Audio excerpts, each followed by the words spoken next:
Quick question. When was the last time a head of state sat down, opened their diary, and wrote honestly about being heartbroken over a man? Not reluctantly, not in code, not in a secret document uncovered centuries later by historians with magnifying glasses and very little going on in their personal lives. Just openly, warmly, without even a passing nod toward embarrassment. The answer, as it turns out, is the 16th century, and the man doing the writing was the founder of one of the most powerful empires in human history. We'll get to him in a little while. But first, I want to tell you what tonight is actually about. Tonight, we are going traveling. We are visiting 6 civilizations, and we are asking one beautifully simple question about each of them. What did they actually think about men loving men? Not what the official line was, not what the priest said on Sundays, but what actually happened. In the courts and the poetry and the battle formations and the bedrooms, when nobody was pretending. The answers are going to surprise you. Some will make you laugh, a few will leave you genuinely warm, and 1 or 2 might make you fairly annoyed at how much of this was deliberately buried, but we'll get to that at the end. For now, let's talk about where we're going. We begin in ancient China, where 10 emperors in a row were openly, cheerfully, and completely unapologetically devoted to men, and where one small act of tenderness involving a pair of scissors became a poetic phrase that endured for 1,000 years. From there we travel to Japan, where the samurai, yes, those samurai, built male love into the very code of what it meant to be a warrior. Then we move west to Baghdad, the glittering, perfumed, staggering intellectual capital of the medieval world, where the most celebrated poet at the Caliph's court wrote verses so devoted to the beauty of young men that they still make readers sit up slightly straighter after all this time.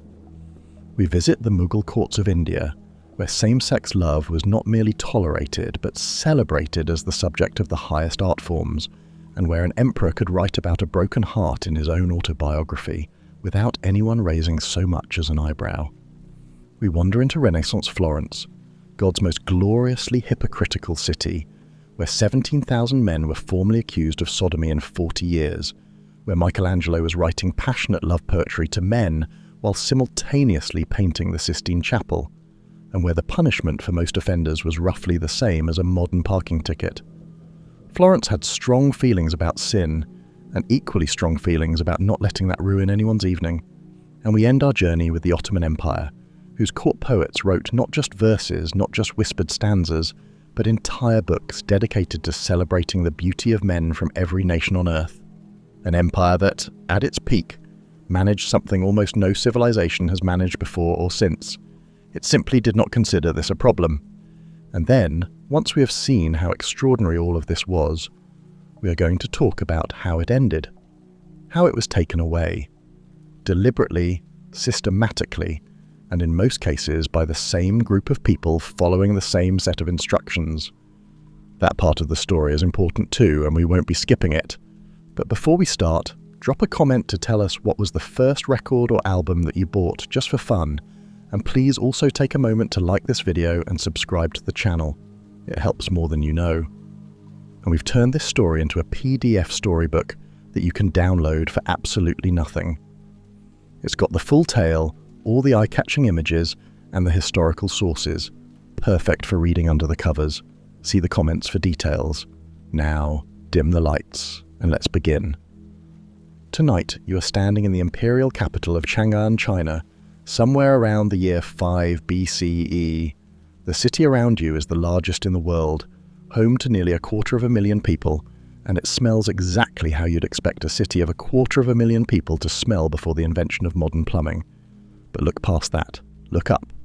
The palace complex rises before you in tiers of lacquered red and gold, its sweeping rooftops curving upward at the corners as if the whole building is attempting a very dignified bow. Silk banners hang from every surface in shades of crimson and jade and deep imperial yellow.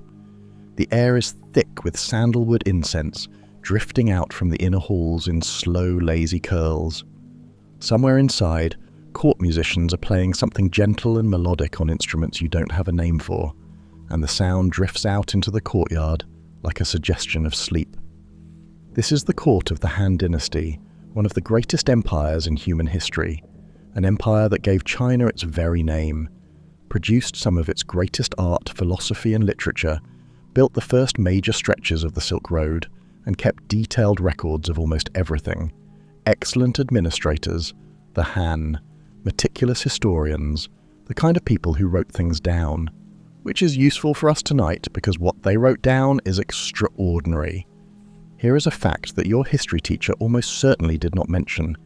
Every single emperor who ruled the Han Dynasty in its first 2 centuries was openly, publicly, and completely unapologetically devoted to a man. Not 1 or 2 of them. Not a scandalous outlier tucked away in a footnote. All 10 in a row for 200 years. 10 consecutive emperors, each of them with a beloved male companion at their side, documented in official court records by historians who treated this with exactly the same matter-of-fact tone as they used to record trade agreements and military campaigns. Take a moment with that. 10 emperors, 2 centuries, nobody hiding anything. In the Han court, these beloved companions had an official title. They were called the emperor's male favourites, and they were considered among the most significant figures in the inner court.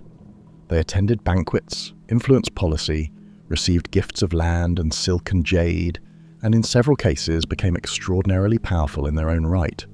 The historian Sima Qian, writing during this period, compiled an entire chapter of official court records dedicated specifically to these relationships. Not as gossip, not as scandal, as history.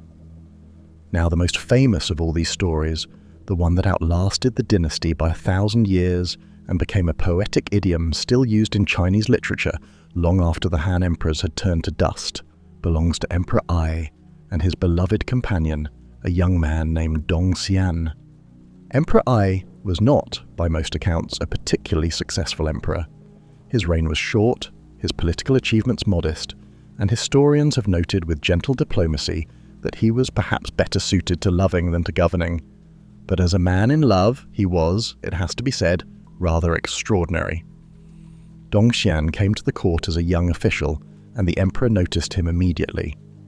Within a remarkably short period of time, Dong Xian had been promoted several times, given a mansion, given another mansion when that one wasn't quite right, given titles, given land, given the kind of attention that made the rest of the court raise their eyebrows and then very sensibly lower them again.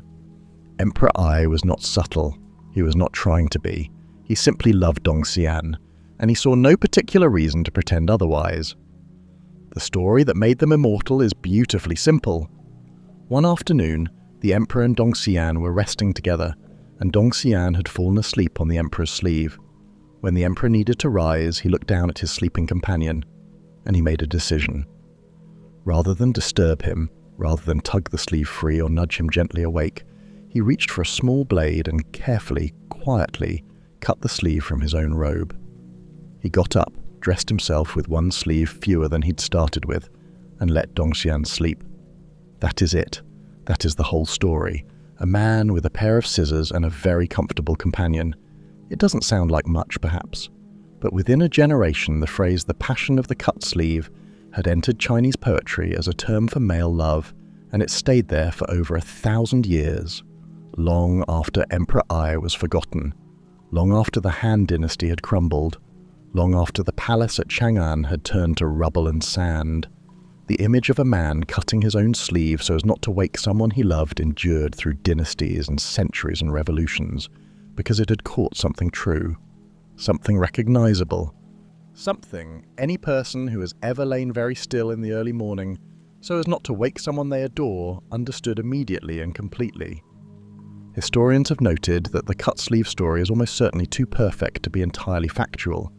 It has the shape of a legend, polished smooth by centuries of retelling. But whether Emperor Ai actually reached for a blade that afternoon or not, the story was being told by his contemporaries, which means at the very least it was considered entirely plausible behaviour for a man who loved another man and wanted the whole court to know it. That in itself is the point.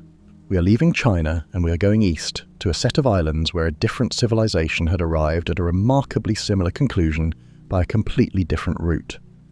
Welcome to Japan, The tradition in Japan had a name, Wakashudo. Often shortened simply to Shudo, it translates, with the kind of directness you have to admire as the way of the young. It was the formalized tradition of male love within samurai culture, and it was not an open secret or a tolerated vice. It was, for several centuries, considered an essential part of what it meant to be a warrior. The legendary origin of Shudo credits its introduction to Kukai, the founder of Shingon Buddhism, who is said to have brought it back from China in the 9th century, along with the teachings of the Buddha. As origins go, I went to China and came home with Buddhism and male love, is, by any measure, a fairly eventful trip. The structure of Shudo was specific and codified. An older, experienced samurai, known as the Nenja, would form a bond with a younger apprentice, the Wakashu. This was not merely a romantic attachment. It was a relationship with formal obligations on both sides. The older man was responsible for the younger man's education, his training, his moral development, and his introduction to the warrior code. The younger man, in return, offered loyalty, dedication, and affection. Both parties were expected to be prepared to die for the other without hesitation. Think of it as a mentorship program with considerably higher stakes than anything offered by your local business school. The relationship was celebrated in Japanese poetry and literature for centuries. There are love letters between samurai that historians describe as among the most tender documents of the medieval world. There are paintings of warriors exchanging gifts with younger companions in scenes of unmistakable intimacy. Buddhist monasteries produced detailed guides to the etiquette of these relationships because the monks had been practicing their own version of Shudo for generations before the samurai adopted it, which tells you something interesting about what was happening in those monasteries during the quiet hours after prayer. For centuries, nobody in Japan considered any of this remotely unusual. Buddhism had no prohibition against male love. Shinto had no prohibition against male love. The samurai code, which had strong opinions about almost everything, saw male bonds between warriors not as a weakness, but as a source of strength. A man who loved his companion would fight harder to protect him and would carry his memory further if he fell. The emotion was not a distraction from the warrior's purpose. It was part of it. And then, in 1872, the Meiji government made it illegal. Not because Japanese society had turned against it, not because there had been any great moral awakening or public debate, but because Japan was in the middle of a rapid, urgent process of modernization and part of appearing modern by the standards of the Western powers watching very closely from across the ocean, meant adopting Western moral codes. The people who had written the book, in several cases literally, on the depth and beauty of male love, outlawed it because they wanted to look civilized to the Europeans. We will return to that particular irony in some detail before tonight is over. For now, just tuck it away, remember it, because it is going to come up again. Chapter 2. The Ottoman Empire. You are now standing on the banks of the Bosphorus, in the city the world has called Constantinople, Byzantium, and Istanbul at various points in its extraordinarily long and eventful life. The year is somewhere in the late 15th century, and the city around you is in the middle of one of history's great reinventions. The Ottomans have been here for a few decades now. Mehmed II, the man they call the Conqueror, took the city in 1453 and immediately set about making it the most extraordinary capital on earth. The results are visible in every direction. Minarets rise against a sky the colour of pale copper in the late afternoon light. The great dome of the Hagia Sophia, which has been a church, a mosque, and an argument ever since it was built, dominates the skyline with the calm authority of a building that has outlasted everyone who ever argued about it. The Bosphorus glitters below you, impossibly blue, carrying the smells of salt water and fish and the spice-laden cargo of 100 trading vessels making their slow way between east and west. And somewhere up on the hill, behind the cypress trees and the fountain courtyards and the cool marble corridors of the Topkapi Palace, a sultan with extremely strong opinions about beauty has just met someone rather interesting. The Ottoman Empire lasted for over 6 centuries, and at its peak controlled an area stretching from the gates of Vienna to the Persian Gulf, from the Crimea to the deserts of North Africa. It was enormous, complicated, and diplomatically exhausting to maintain, which is presumably why the sultans found it necessary to relax whenever possible. And the way the Ottoman court relaxed, with some notable consistency across the centuries, was with poetry, music, fine wine, if the particular sultan was the kind who didn't mind bending the rules slightly, and the company of beautiful young men. This was not a secret. It was not a whispered tradition confined to darkened rooms and euphemistic language. Ottoman court poetry discussed male beauty openly, celebrated it extravagantly, and treated it as one of the finer pleasures available to a man of culture and refinement. Coffee houses across the empire, those warm, smoky, intellectually rowdy spaces that were essentially the internet of the medieval world, hummed with verses on the subject. The great literary tradition of the empire had male love woven through it, like a golden thread through expensive fabric. But let us be specific, because the Ottoman Empire is not short of extraordinary individuals. The first story you need to know begins with Mehmed II himself, the conqueror, the man who took Constantinople and changed the world. Mehmed was stocky and dark-eyed, with a nose described by contemporaries as hawk-like, and a personality described by practically everyone as overwhelming. He was a man of enormous intellectual curiosity, who collected scholars and artists the way other sultans collected territory, and he had a gift for finding extraordinary people and placing them exactly where he wanted them. In the 1440s, two young boys arrived at the Ottoman court as hostages. Their names were Vlad and Radu, the sons of a Wallachian prince. You may recognize the name Vlad. History remembers him as Vlad the Impaler, the man who became the inspiration for Dracula, a detail that tells you almost everything you need to know about how his time at the Ottoman court went. His younger brother Radu, however, is a different story entirely. Radu was, by all accounts, extraordinarily beautiful, fair-haired, which was unusual at the Ottoman court, slender, with a quality described by contemporaries as an almost luminous calm. Mehmed noticed him. The Byzantine chronicler Laonikos Chalkokondyles records, with the careful neutrality of a man writing things down while standing very close to a very powerful sultan, that Mehmed approached Radu with something rather more than diplomatic interest. Radu's initial response was to stab Mehmed in the leg and flee into a tree. This is, by any measure, not the most romantic beginning to a relationship in recorded history.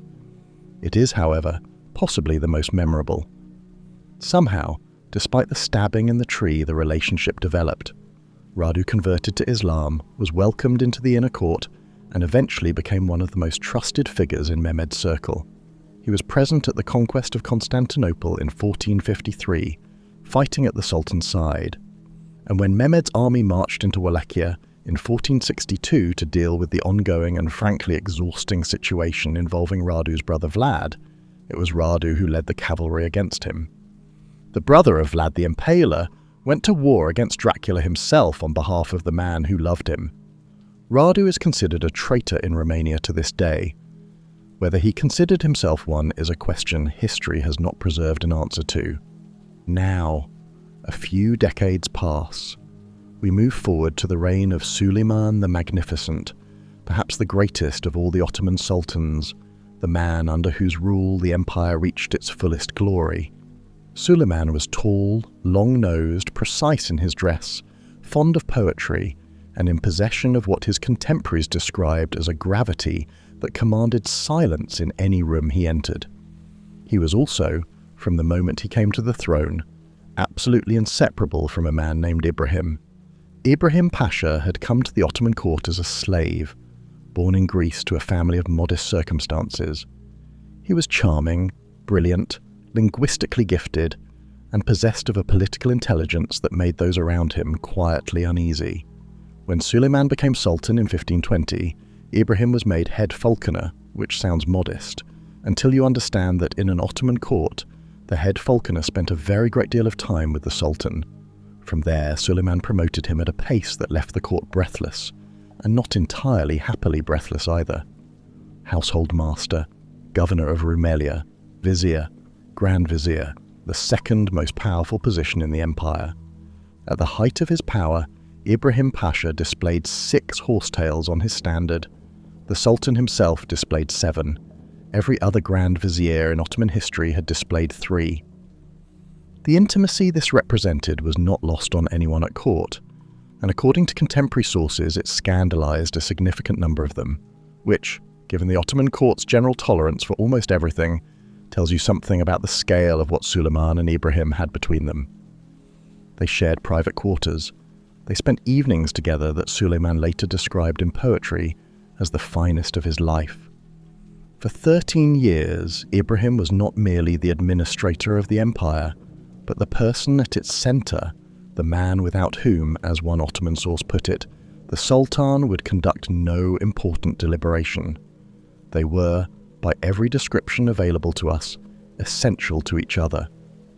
And then, in March of 1536, Suleiman invited Ibrahim to dinner.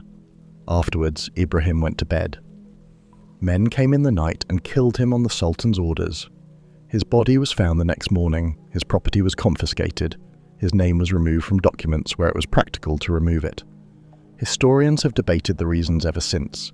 Political overreach, the influence of Suleiman's formidable wife, Hurrem, simple court rivalry. All of these things were almost certainly true. But what remains is the image of a sultan who spent 13 years inseparable from one man and then had him quietly removed from the world, and who never, in the remaining 30 years of his reign, formed another attachment of that closeness or that warmth. Make of that what you will. And then there is Ender Önlü Fazıl. Fazıl was born in 1757 in Accra, admitted to the palace school at Topkapi, and expelled from it in 1783 following what the records describe, with magnificent Ottoman understatement, as love affairs with other men there.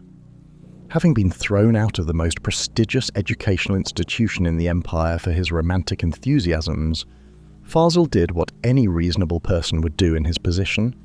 He sat down and wrote the most extravagantly detailed celebration of male beauty in Ottoman literary history. The Hubaname, which translates as the Book of Beautiful Young Men, runs to 796 couplets. It opens with a mystical meditation on the nature of beauty itself, which gives it a pleasingly philosophical foundation. Then it gets specific. Beginning with geographical context, because Fazıl was clearly a man who believed in setting the scene properly, it proceeds to catalogue the particular qualities of beautiful men from every nation the Ottoman world knew about: India, Greece, Persia, Eastern Europe, and, in a detail that suggests Fazıl had done some impressive research, America. The book was not passed around furtively under cloaks. It was copied, circulated, read aloud, and is now in the collection of the Los Angeles County Museum of Art, which is where extraordinary Ottoman manuscripts end up when the world eventually catches up with them. Here is the thing about the Ottoman Empire and the law. Technically, Islamic jurisprudence had prohibitions on same-sex acts, and certain sultans, in certain moods, in certain political climates, acknowledged those prohibitions existed. But the empire decriminalized same-sex conduct officially in 1858, which is worth noting carefully. 1858. 2 years before the British established the Indian Penal Code, with its famous Section 377, which criminalized what it called carnal intercourse against the order of nature. The Ottoman Empire was removing legal restrictions on same-sex conduct at the precise moment the British Empire was busily adding them elsewhere. We will return to that symmetry shortly, because here is the part that makes the Ottoman story different from all the others in tonight's journey. The Ottoman Empire did not simply have its tradition of acceptance suppressed by an outside force, it suppressed itself. In the 19th century, as European powers watched the empire with the barely disguised contempt of people who had decided it was failing to be adequately modern, the Ottoman intellectual class did something extraordinary and rather devastating. They invented a new version of themselves. They looked at what the Europeans valued, what the Europeans considered civilized, what the Europeans would approve of, and they performed it. They wrote new histories. They adopted new moral frameworks. They quietly retired the poetry. They made the Hubaname a curiosity rather than a celebrated text. They took 6 centuries of culture and folded it neatly away because the neighbours were watching. We are going to return to that story, but first we are going east, because there is an emperor waiting who wants to tell you about a man he loved, and he would like to tell you himself in his own words, in his own autobiography. He's been waiting 500 years. It would be rude to keep him any longer. Chapter 3, Mughal India.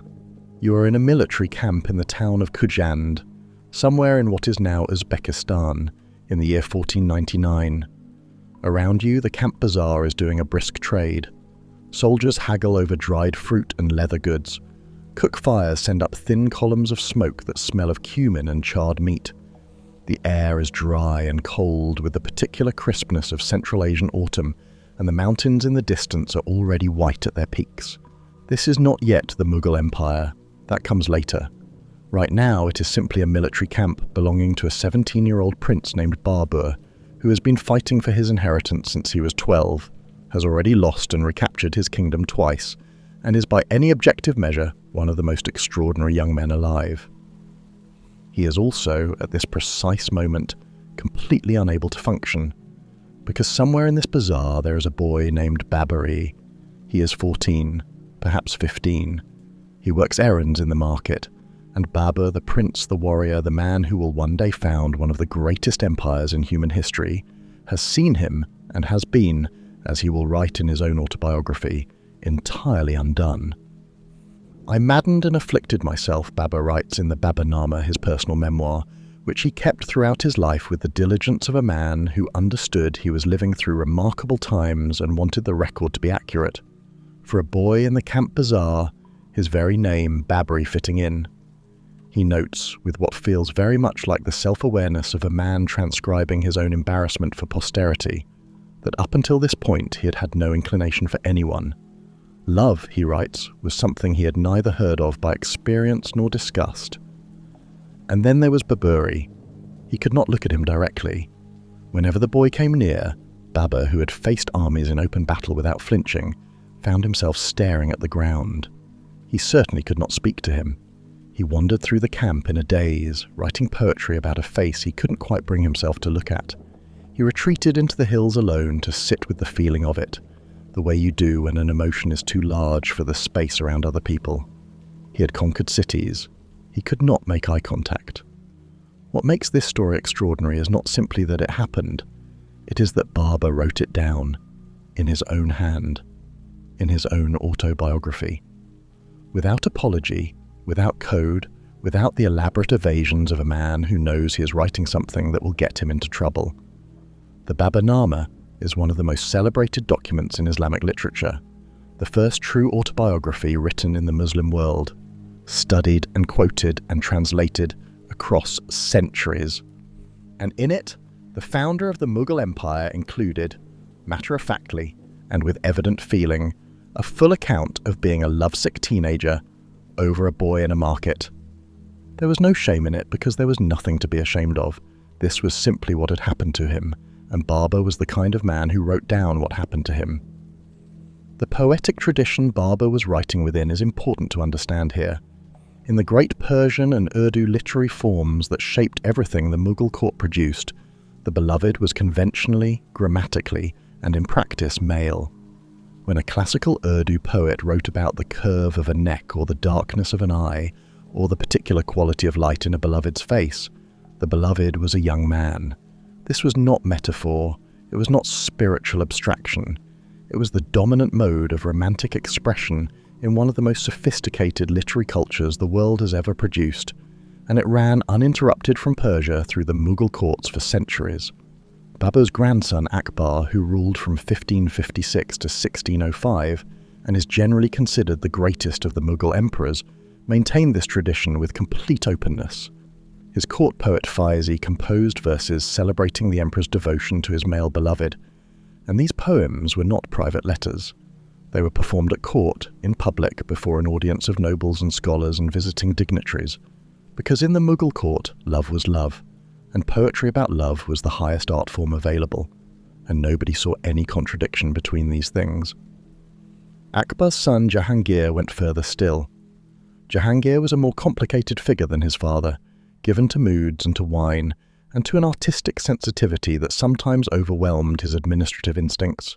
He was also an exceptionally gifted patron of miniature painting, and the Mughal miniatures produced under his reign are among the most beautiful objects made in any culture in any century. Several of these paintings, documented in court records, depict beautiful young men with a tenderness and care that leaves historians in very little doubt about the nature of Jahangir's appreciation. He documented his own attraction in the Jahangirnama, his personal autobiography, with the same directness his great-grandfather had shown in the Baburnama. It was, by this point, almost a family tradition. And then there is Shah Jahan. Shah Jahan built the Taj Mahal. If you know one thing about the Mughal Empire, it is probably this. He built it for his wife, Mumtaz Mahal, who died in 1631 giving birth to their 14th child, and the grief he felt is built into every proportion of that extraordinary white marble structure, into the reflecting pools and the inlaid flowers, and the geometry of a building designed to be, as he said, a teardrop on the face of time. He was, by every account, genuinely and deeply devoted to her. He also had documented male lovers, whose relationships with him were celebrated in the court poetry of his reign as fully and as beautifully as the love that built the Taj Mahal. Shah Jahan's court did not experience this as a contradiction, because it was not one. The Persian literary tradition in which Mughal poetry was rooted made no distinction of worth between love for a woman and love for a man. Both were understood as expressions of the same capacity in a human being, the capacity for beauty and devotion, and both were considered worthy of the highest art. Imagine that for a moment. A court culture in which the question of whether your love was for a man or a woman was considered, from a literary and moral standpoint, entirely beside the point. The only question worth asking was whether you loved well. Now, let us talk about what happened when the British arrived. In 1860, the British Raj introduced the Indian Penal Code. Section 377 of that code criminalised what it described as carnal intercourse against the order of nature, a phrase sufficiently vague to mean exactly what the people enforcing it wished it to mean, and specific enough to cause several generations of devastation to the communities it targeted. The British did not invent social conservatism in South Asia, but they codified it. They wrote it into law. They made it a matter of the state. They took a tradition that had for centuries accommodated and celebrated the full range of human love and replaced it with a Victorian English document that had no roots in the culture it was imposed upon. Section 377 remained on the books until 2018, 2 years before a global pandemic. A law written in 1860 by colonial administrators in a culture that had been publicly expressing same-sex love in its highest art form since the 15th century, and it took until 2018 to remove it. The Baburnama, meanwhile, the autobiography in which the founder of the Mughal Empire wrote openly about the boy in the camp bazaar, the boy whose name matched his own as if destiny had been slightly too pleased with itself, that document has been continuously available, studied, celebrated, and translated into dozens of languages since it was written. The love is right there, in plain text, on the page. Nobody needed to recover it. Nobody had buried it. It had simply been waiting, the way all honest writing waits, for the world to catch up with it. Chapter 4, Baghdad and the Abbasid Golden Age. Now to the most extraordinary city on earth. The year is approximately 800 AD, and the city is Baghdad, and it is genuinely unlike anything else that exists or has ever existed. It is round. This is the first thing you notice. Not figuratively round, not roughly circular in the way that old cities sometimes grow outward from a central point. Actually, precisely, geometrically round, built that way by design on the orders of the Caliph al-Mansur when he founded it in 762 AD, because his advisors calculated that a circular city would allow defenders to reach any point on the walls in the same amount of time. It has 4 great gates facing the cardinal directions, and between those gates and the palace at its centre are concentric rings of streets, markets and buildings laid out with a precision that would make a modern urban planner quietly emotional. At its peak, Baghdad is home to somewhere between 500,000 and 1 million people, making it almost certainly the largest city in the world. The markets along the Tigris sell goods from China, India, Persia, sub-Saharan Africa, and the furthest corners of the Byzantine Empire. The air smells of dates and cardamom, and the distinctive sharp ink smell that drifts from the great libraries, where hundreds of scholars are at work translating the entirety of human knowledge into Arabic. Greek philosophy, Persian mathematics, Indian astronomy, Chinese papermaking, all of it flowing into this city, being copied and studied and argued over and built upon.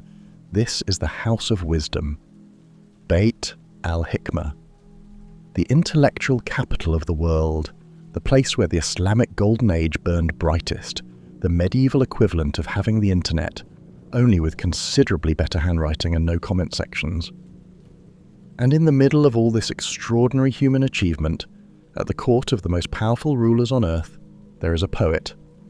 His name is Abu Nuwas, and he is, without serious competition, the most scandalous person in Baghdad, which, given Baghdad at this particular moment in history, is genuinely saying something.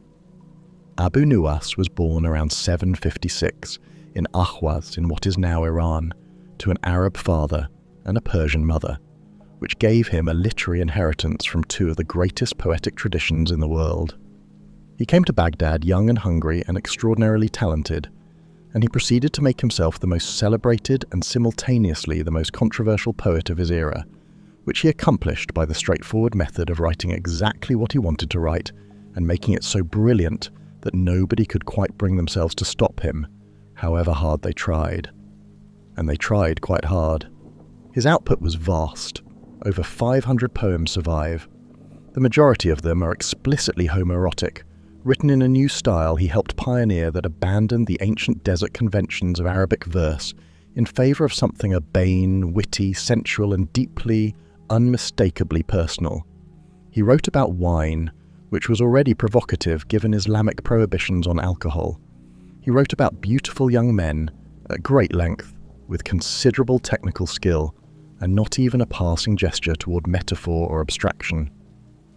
When Abu Nuwas wanted you to know he found someone beautiful, he told you specifically which parts of them he found beautiful, and what he intended to do about it. "I die of love for him, perfect in every way," he wrote in one of his more restrained moments, lost in the strains of wafting music. "My eyes are fixed upon his delightful body, and I do not wonder at his beauty." And elsewhere, with characteristic directness, "For young boys, the girls I've left behind, and for old wine, set clear water out of mind." He was not a man who buried the headline. Now, here is where the story of Abu Nuwas gets genuinely complicated and genuinely fascinating. The Caliph Harun al-Rashid, under whose reign Abu Nuwas first arrived in Baghdad, is the very same Caliph who appears in the stories of 1001 Nights, the legendary figure who wanders the streets of Baghdad in disguise to hear the true voices of his people, the ruler whose court glitters at the center of the most famous collection of stories in Arabic literature. Harun al-Rashid was brilliant, powerful, and, by the standards of his court, relatively pious. He kept Abu Nuwas at something of an arm's length, which is the diplomatic way of saying that a caliph who appears in fairy tales had some reservations about the man writing extremely explicit poetry about young men in his court. Abu Nuwas dealt with this by waiting. When Harun al-Rashid died in 809, his son Al-Amin became caliph. Al-Amin was 22 years old, hedonistic by temperament and by choice, and had, as it happened, previously been a student of Abu Nuwas. The teacher whose scandalous poetry had made the previous caliph uncomfortable found himself, at a stroke, the intimate companion of the new one. Al-Amin shared his former teacher's tastes for wine and for the company of beautiful young men, and saw no reason to be discreet about either.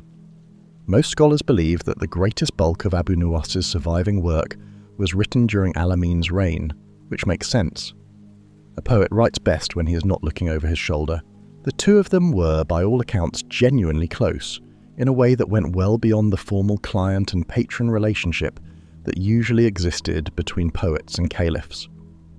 The poems Abu Nuwas wrote to Al-Amin have a warmth and an ease to them that contemporary scholars describe as informal, a word historians use when they mean intimate and want to be careful about it. Abu Nuwas was eventually imprisoned because his drunken and enthusiastic approach to life tested even the patience of a libertine caliph, but he was released again because he was Abu Nuwas, and Baghdad could not really afford to keep him in a cell when it could have him writing poetry.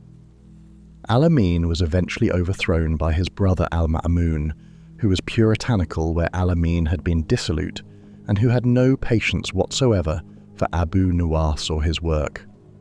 The Baghdad they had built together, that particular version of the city where the court rang with wine poems and love verses, and the kind of literary celebrations of male beauty that would have made the average Victorian very faint indeed, that Baghdad ended with Al-Amin's death. But the poetry survived. That is the thing about words. They are very difficult to kill. It is worth pausing here to consider what the legal situation actually looked like in the Abbasid court, because it illustrates something important. Islamic jurisprudence then, as now, had clear prohibitions on same-sex acts. These prohibitions were real, and in certain times and places they were enforced. But the chief judge of the Abbasid Caliphate, a man named Yahya ibn Aktham, who was one of the most respected legal minds of his era, personally permitted homosexual acts in his rulings, drawing distinctions in the law that created space for what the culture had already decided it was going to do regardless. The most senior legal officer in the most powerful Islamic empire in the world had strong opinions on this subject, and they were, by any measure, surprisingly permissive. The Abbasid court was, in other words, a place where the official position and the actual practice existed in creative tension, and the actual practice mostly won. This was not hypocrisy exactly. It was more like a civilization that understood the difference between what rules were for and what life was for, and had made a practical arrangement between the two. Abu Nuwas died around 814. His poems were copied and recopied and circulated freely for over 1,000 years. They appeared in manuscripts across the Islamic world, quoted by scholars, memorized by students, celebrated by anyone who appreciated extraordinary verse. They were available openly until 1932, when the first censored edition of his collected works was published in Cairo, because the 20th century had arrived with different ideas about what was permissible in print. And then, in January of 2001, the Egyptian Ministry of Culture ordered the burning of 6,000 copies of his homoerotic poetry, 12 centuries after he wrote them. 6,000 copies of the work of a man who had been celebrated as a master of Arabic literature for over a millennium, put to the flame because someone in an office in Cairo had decided that the most famous poet of the Abbasid Golden Age was too dangerous to be read. Abu Nuwas had been imprisoned by a caliph and released because he was too brilliant to lose. He had outlasted empires. He had survived the Mongol destruction of Baghdad in 1258, which ended the House of Wisdom and with it one of the great chapters in human intellectual history, but did not end his poems because they had already spread too far to be gathered back. And in 2001, someone tried to burn them and failed because you can buy them on the internet now in a dozen translations, which would have delighted him enormously. Chapter 5: Renaissance Florence. You are walking through the streets of Florence in the 1480s, and the city around you is doing something that no city had managed to do quite so thoroughly since ancient Rome. It is simultaneously producing the most transcendent art in human history and being, by its own official standards, completely irredeemable. The dome of the cathedral rises above you, that great brick structure Brunelleschi built without scaffolding using methods he refused to write down, as if he suspected posterity couldn't be trusted with them. The Arno moves sluggishly below the Ponte Vecchio, carrying the smell of fish and tanneries and the particular Florentine blend of river water and ambition. The streets are narrow and dark between their high stone walls, and they smell of cooking and horses and the stone dust that settles everywhere in a city that has been under more or less continuous artistic construction for a century. Workshops line every street. In one, a young man named Leonardo is almost certainly doing several things at once. In another, an older, more formidable figure called Michelangelo is probably being difficult with a client. Welcome to the most beautiful city in Europe, and by the official reckoning of 3 separate German-speaking countries, the most sinful. Let me explain that second part. By the late 15th century, the word Florenzer had become standard German slang for a male homosexual, not a rumour, not an insult invented by enemies. A commonplace term used matter-of-factly that tells you something important about how Florence's reputation had spread across the continent. The city that gave the world Botticelli and Donatello and Leonardo and Michelangelo and Dante had rather unavoidably also given the world a certain reputation, and the rest of Europe had noticed. The reason for this reputation was not hidden. In 1432, the city of Florence established an institution called the Ufficiali di Notte, the Officers of the Night, a magistracy created specifically to investigate and prosecute the sin of sodomy within the city walls. For 70 years, these officers received complaints, conducted investigations, and dispensed punishments. They offered financial rewards to Florentines who reported their fellow citizens, which made them simultaneously the world's most active anti-sodomy enforcement body and, fairly quickly, the world's least popular neighbourhood watch scheme. In the final 40 years of the 15th century alone, 17,000 men were brought before the officers of the night on charges of sodomy. 17,000 in one city, in 40 years. Historians have done the mathematics, and the figures suggest that in the Florence of this period, the majority of men who lived past the age of 40 had appeared before this magistracy at least once in their lives. The city was not prosecuting a marginal behaviour. It was processing, repeatedly, the ordinary social life of a significant portion of its male population. And what happened to these 17,000 men? The overwhelming majority paid a fine. Not execution, not exile, not imprisonment. A fine. The kind of punishment that suggests a city that had made a decision about how seriously it actually intended to take its own laws, as distinct from what it said about those laws in public. Florence treated sodomy the way modern cities treat parking violations, officially a problem, practically a revenue stream. The historian Michael Rock, who spent years in the Florentine archives with the records of the officers of the night, described this in his landmark study as a picture of widespread same-sex activity coexisting with formal legal prohibition in a state of essentially comfortable tension. The city knew what its men were doing, the men knew the city knew, and both parties had arrived through decades of accumulated practice at a practical arrangement with each other. Now, into this city, in the 1480s, comes the particular philosophical flavour that made Florence different from everywhere else. The Medici, the banking family who effectively ran the city for most of this century, had assembled around them a circle of scholars devoted to the revival of ancient Greek philosophy, and at the centre of that revival was Plato. Specifically, and very conveniently for our purposes tonight, the Plato of the Symposium, that dialogue in which a group of Athenian men sit around at a dinner party debating the nature of love, and several of them argue at considerable length that love between men is the highest and most spiritually elevating form of love available to a human being. The Medici circle took this seriously as philosophy. The idea of male love elevated to a spiritual and artistic ideal, the Neoplatonic tradition that ran through Florentine intellectual life like a bright thread, gave the artists of this city a framework in which their desires were not just tolerated, but philosophically justified. This was not a loophole. It was an argument, made in earnest by serious thinkers, that the love between men, properly understood, was a closer approach to the divine than anything else on offer. Into this climate stepped Donatello, and he made the David.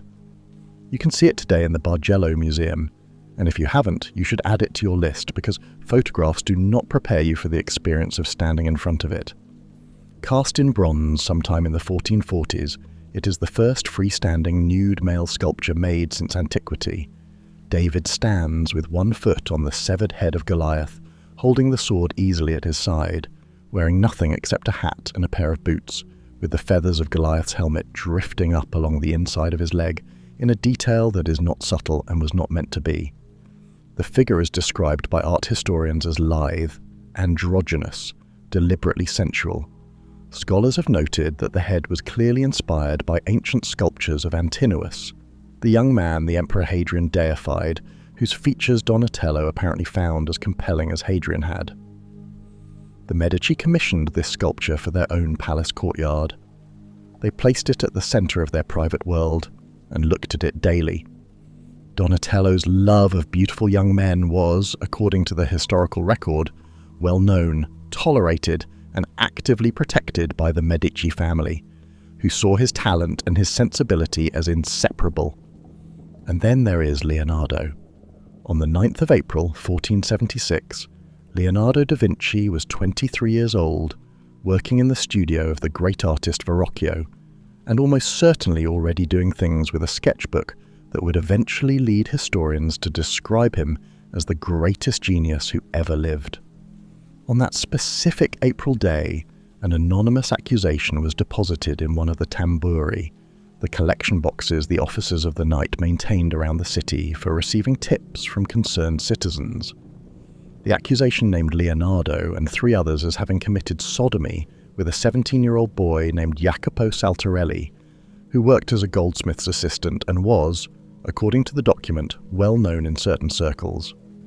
The charges were dismissed, not because the officers of the night found the accusation implausible, but because Florentine law required that accusations be signed, and this one wasn't. A procedural technicality, the kind that makes legal historians smile slightly. Leonardo walked out of the investigation, went back to his studio, and continued doing whatever he had been doing, which history has judged fairly positively overall. He was charged again in a second anonymous accusation later the same year. That one was also dismissed. Leonardo never married. He lived for decades with a young male assistant named Gian Giacomo Caprotti, whom he nicknamed Salai, which translates roughly as Little Devil, on account of the boy's habit of stealing from him, lying to him, and generally behaving in a way that Leonardo documented with the patient exasperation of a man who had decided to keep someone around regardless. Salai stayed for 25 years. Leonardo left him property in his will. Make of that what you will. And finally, there is Michelangelo. In 1532, Michelangelo was 57 years old, difficult, brilliant, and already famous beyond any reasonable measure of fame. He had painted the Sistine Chapel ceiling. He had carved the Pietà. He had made the marble David, which is a different David from Donatello's David, larger and more heroic and significantly less ambiguous in its artistic intent. Though scholars note that Michelangelo's feelings about ideal masculine beauty are very much present in it too. In 1532, he met Tommaso de' Cavalieri. Tommaso was 23, a Roman nobleman of exceptional looks, intellectually serious, interested in art. Michelangelo described him in writing as the light of our century, paragon of all the world, which is the sort of thing that could theoretically be a polite compliment between acquaintances, except that Michelangelo then proceeded to write him approximately 30 love sonnets.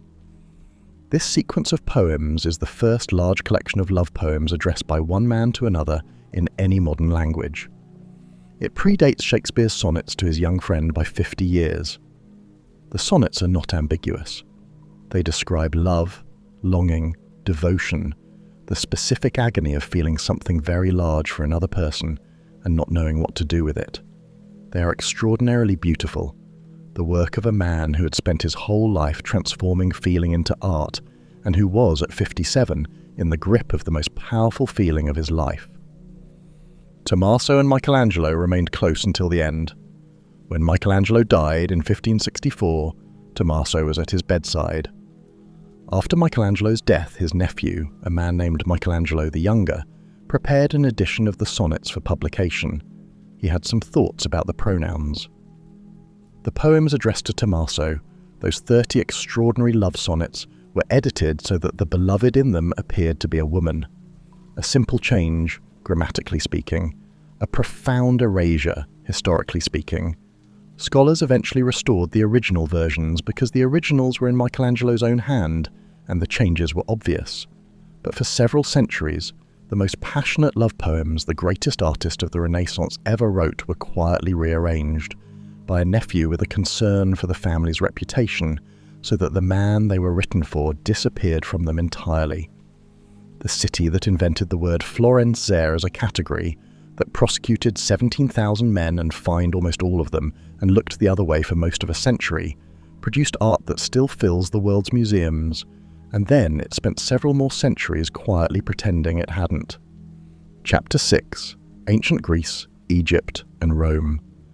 And we are going further back than we have gone all evening. We have visited the courts of emperors and the libraries of caliphs.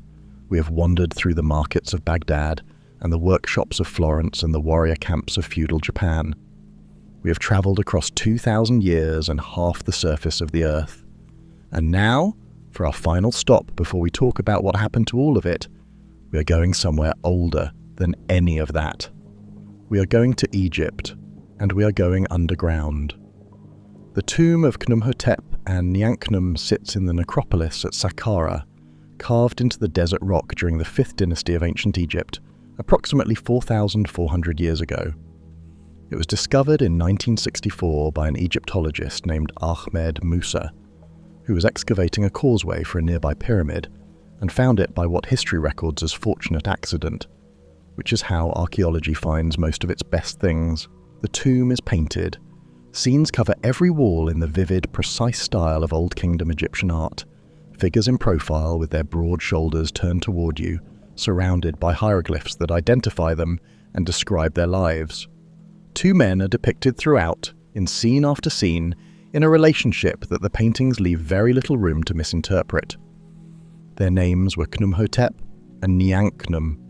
Their job title, which hieroglyphs record with complete seriousness and which we relay to you with equal seriousness, was chief manicurists of the king. They were, in other words, the royal nail technicians of Pharaoh Nusser, and they are almost certainly the oldest documented same-sex couple in human history. Let that land for a moment. 2 men whose names, strung together, translate as joined in life, joined in death, buried together in a shared tomb, in the poses reserved in Egyptian funerary art for husband and wife, depicted nose to nose in the intimate gesture Egyptian painting used for the deepest expressions of love, holding hands, embracing, surrounded by their households and their titles, and the evidence of their prominence at the most powerful court on earth. Scholars debate, as scholars will, the precise nature of their relationship. Some suggest they may have been twins or brothers, though the argument for this interpretation requires explaining why brothers would be depicted in poses of conjugal intimacy for all eternity. Others note that both men had wives and children depicted elsewhere in the tomb, which some historians consider evidence against the obvious interpretation, and which others consider evidence that ancient Egypt was simply a culture that did not require the relationships in our story to cancel each other out. The debate is ongoing, and probably will not be resolved, because the evidence is 4,500 years old, and Khnumhotep and Nyankhnum are not available for comment. What is not debatable is the tomb itself. It is the only tomb in the entire necropolis where 2 men are depicted in these poses, in these contexts with this language. Whatever the 2 men were to each other, the tomb they chose and the images they selected for it are speaking in a register that ancient Egyptian art used for one specific kind of relationship. They are joined in life, joined in death, and they have been waiting in the desert rock of Saqqara for 4,500 years for someone to notice. We noticed. Now. If you have been watching this channel for a while, the next 2 stops on tonight's journey are already familiar to you, and we welcome you back to them. If you are joining us for the first time tonight, there are fuller versions of both these stories waiting for you in our archive, and they are worth your time. Greece. We come to Greece. The Greeks had, between them, approximately 40 words for different types of ships, could name every part of a trireme from memory, and had developed sophisticated philosophical vocabularies for describing the movement of celestial bodies, the nature of the soul, and the correct way to organize a city-state. The concept of distinguishing between men who loved men and men who loved women as separate categories of human being had simply not occurred to them as something requiring a word, because they did not experience it that way. There was no ancient Greek word for homosexual. There was no ancient Greek word for heterosexual. There was love, there was desire, there was philosophy, and there were dinner parties where people argued about all 3 simultaneously. The most important of those dinner parties, for our purposes tonight, is the one Plato described in the Symposium, where a group of Athenian men, including Socrates, sat around after eating and debated the nature of love. What emerges from that dialogue, over the course of several hours of increasingly elaborate speeches, is a vision of love that Plato called the ladder of love. You begin, Socrates explains, by loving the beauty of a particular body. From there you ascend to the love of beautiful souls, then to the love of beautiful ideas, then, if you are sufficiently devoted, to the love of beauty itself, the pure form, the thing that all beautiful things are merely copies of. This philosophical framework was built, entirely and without apology, around the love between men. It was the architecture of male love that Plato used to reach his highest conclusions about what love actually was and what it was for. The Symposium is the foundational text of Western philosophy of love, and it is, from beginning to end, a discussion between men about their feelings for other men. Alcibiades, one of the most beautiful and charismatic men in Athens, gives a speech in which he describes his failed attempt to seduce Socrates and presents Socrates' rejection as evidence of his philosophical superiority. The most famous failed seduction in Western philosophy is a man trying to get into bed with his male teacher, and the point of the story is that the teacher was too enlightened to be distracted. The sacred band of Thebes, that elite military unit composed entirely of male couples who fought together and died together at the Battle of Chaeronea in 338 BCE, is a story we have told you before and will not retell in full tonight. What we will say, briefly, is this. When Philip of Macedon found their bodies on the battlefield, all 300 of them fallen together at their posts, he reportedly wept. Not from grief for his enemies, but from something closer to awe, men who had fought beside the people they loved most in the world and had not yielded. And then Rome. Rome, the empire that covered the known world, looked at the question of who you went to bed with and decided, with characteristic Roman practicality, that this was not the interesting question. The interesting question was who was in charge when you got there. Roman sexuality was organized around hierarchy, not identity. A free male Roman citizen could love men or women or both without any consequence to his reputation or his standing, provided he maintained the dominant role that his status required. The gender of your partner was roughly as relevant to a Roman citizen's identity as their preference in sandal styles. It was a detail, not a definition. This is why Julius Caesar's political opponents called him, with intended cruelty, every woman's man and every man's woman. They were not accusing him of loving men, which would have been unremarkable. They were accusing him of the passive role, which was the genuinely transgressive thing in Roman eyes. The insult was about status, not desire. Hadrian and Antinous, whose story is in our archive and whose love built temples and founded cities and minted coins and changed the map of the ancient world, are the peak of this tradition.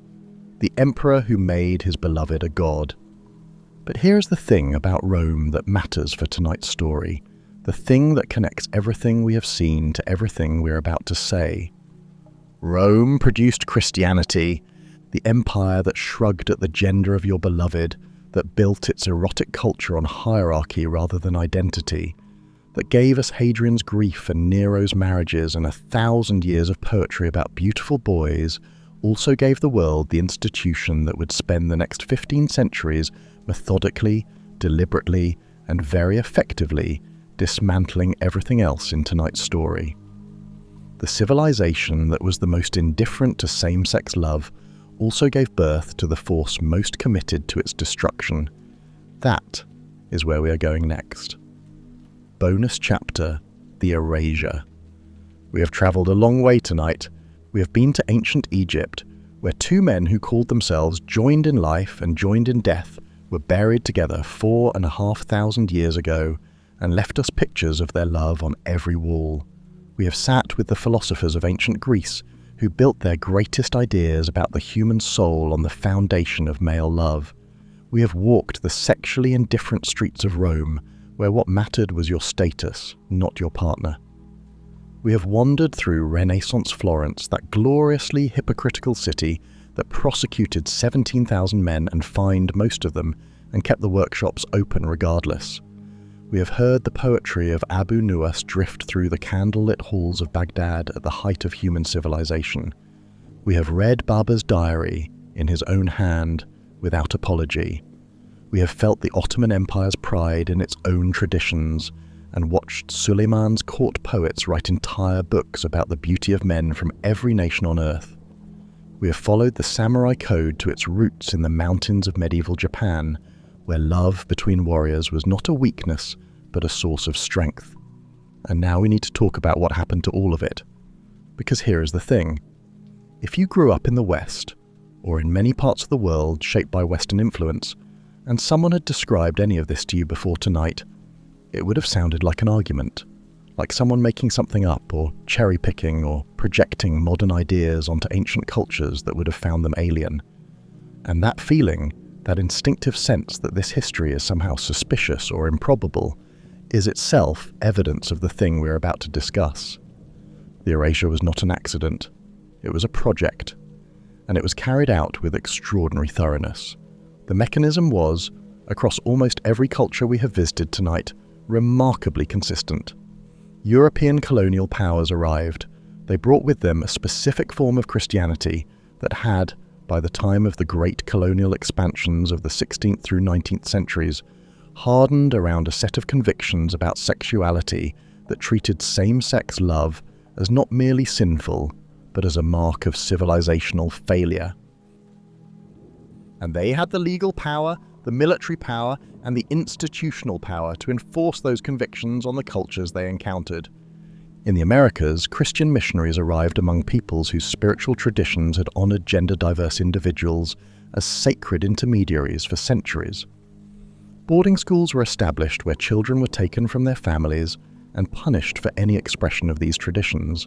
The traditions were not merely outlawed, they were targeted for complete eradication, and the trauma of that process echoes in indigenous communities today. In Africa, where many cultures had long accommodated and documented same-sex love, colonial administrations introduced legal codes explicitly criminalizing it. Those codes were not replaced when independence came, in many cases because the colonial powers had been thorough enough, and the damage was deep enough that these laws were by then woven into the fabric of institutions that continued after the colonial officials went home. In India, the British wrote Section 377 into the Indian Penal Code in 1860. The country that produced the Baburnama, where an emperor's open love letter to a man sits in one of the most celebrated documents in Islamic literature, was governed for 90 years by a law that called the same love carnal intercourse against the order of nature. That law remained in place until 2018. Not 1918, not 1958, 2018. In Japan, the Meiji government outlawed in 1872 what samurai culture had codified and celebrated for centuries, and it did so not because Japanese society had changed its mind, but because Western diplomats were watching and the government had decided that appearing civilized meant performing the West's moral codes back at it. And in the Ottoman Empire, something still more melancholy happened. The Ottomans did not need to be conquered to be erased. They erased themselves. Under the pressure of European contempt, the literate class of the empire looked at 6 centuries of homoerotic poetry and court tradition, at the Book of Male Beauties and the sultans who had made no secret of their companions, and they invented a new version of their own history. They wrote new texts. They adopted new frameworks. They performed a heteronormativity they did not feel, to satisfy an audience that had decided to judge them, and they did it so thoroughly that their own descendants mostly lost the thread. Then there is the quiet erasure, Michelangelo's nephew changing the pronouns, historians translating ancient texts and smoothing the gender of beloveds into something more comfortable, textbooks covering ancient Greece without mentioning that the philosophy of love was built on male relationships, museums displaying Abu Nuwas as a literary master and declining to mention what most of his work was about. School syllabuses covering the Mughal Empire without opening the Baburnama to page 120. Not dramatic book burnings mostly, though those happened too, including the Egyptian government ordering 6,000 copies of Abu Nuwas's poetry destroyed in 2001, 12 centuries after he wrote them, because they still found him dangerous. Mostly it was quieter than that. Simply the decision, made repeatedly and consistently across generations, not to mention certain things, to leave them in the archive, to let the students graduate without knowing they were there. The result is that today, as of the time we are recording this, 64 countries in the world still criminalize same-sex relationships. More than half of them can trace those laws directly to British colonial legislation, to the Indian Penal Code template that was stamped across an empire and left behind when the empire departed. In many cases, the countries most loudly asserting their traditional values in opposition to same-sex love are doing so using laws that were written by British civil servants in the 1860s, imposed on cultures that had been doing something completely different for centuries before the British arrived. Traditional values, imported by ship from Victorian England. But here is what the Erasure could not do. It could not reach the tombs. It could not uncarve the walls of Saqqara, where Khnumhotep and Nyankhnum stand nose to nose in the desert rock and wait. It could not unwrite the Babanama, or unpoem Abu Nuwas, or unpaint the Sistine Chapel, or unbuild the city Hadrian named for Antinous. It could not make the Hubaname not exist. It could not destroy the original versions of Michelangelo's sonnets, in his own handwriting, addressed to Tommaso, light of our century, paragon of all the world. The stories were always here. They were waiting in archives and on tomb walls and in manuscripts and in the footnotes of books that politely declined to mention what the footnotes contained. They were waiting for someone to look, for someone to take seriously what was sitting right there in the historical record, in plain sight, in the primary sources. As our journey through the most accepted gay civilizations in history concludes tonight, we are reminded that the past is far from dusty and dull. It is a vibrant, often surprising, and always intriguing tapestry, woven with human ingenuity, resilience, and the occasional ancient mystery that still makes us wonder. Until our next archaeological adventure together, this is the Sleeping Archaeologist, encouraging you to remain curious about the incredible tales still waiting to be discovered beneath our feet. Sweet dreams, fellow explorers.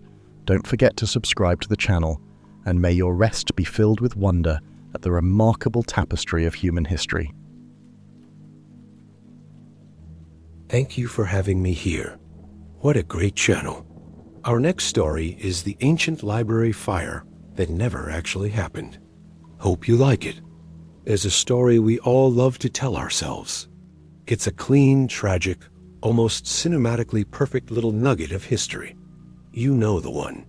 Julius Caesar, the man with the world's most famous haircut and an ego to match, sails into Alexandria. Things get messy, as they often did when Julius showed up uninvited. A battle breaks out in the harbor. He sets fire to the enemy's ships, and the flames, drunk on sea breeze and historical importance, leap ashore and consume the great library of Alexandria, the single greatest repository of knowledge in the ancient world. In one fiery, dramatic afternoon, centuries of genius plays, poems, scientific treatises, histories, all go up in smoke. It's the ultimate historical facepalm, a tragedy so profound it feels like the plot of a blockbuster movie. It's a simple, devastating story. A story of one man's blunder erasing a civilization's mind. It's neat, it's tidy, and it has a clear villain. It's the kind of story that makes you feel satisfyingly sad, like watching the end of a movie where the dog doesn't make it. You get to shake your head and mutter, "Ah, what we lost," before going back to arguing about whether a hot dog is a sandwich. It's a tale that has been passed down for generations, repeated in books and documentaries until it's as solid as bedrock.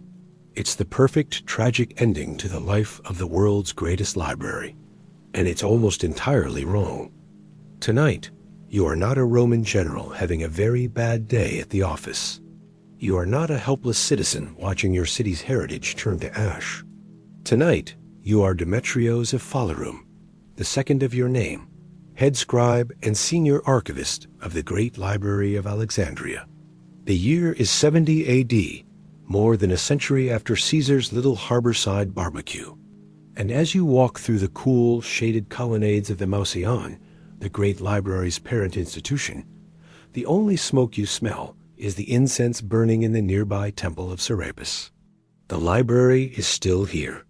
It's a little frayed around the edges, perhaps, a bit underfunded, but it is very much still standing.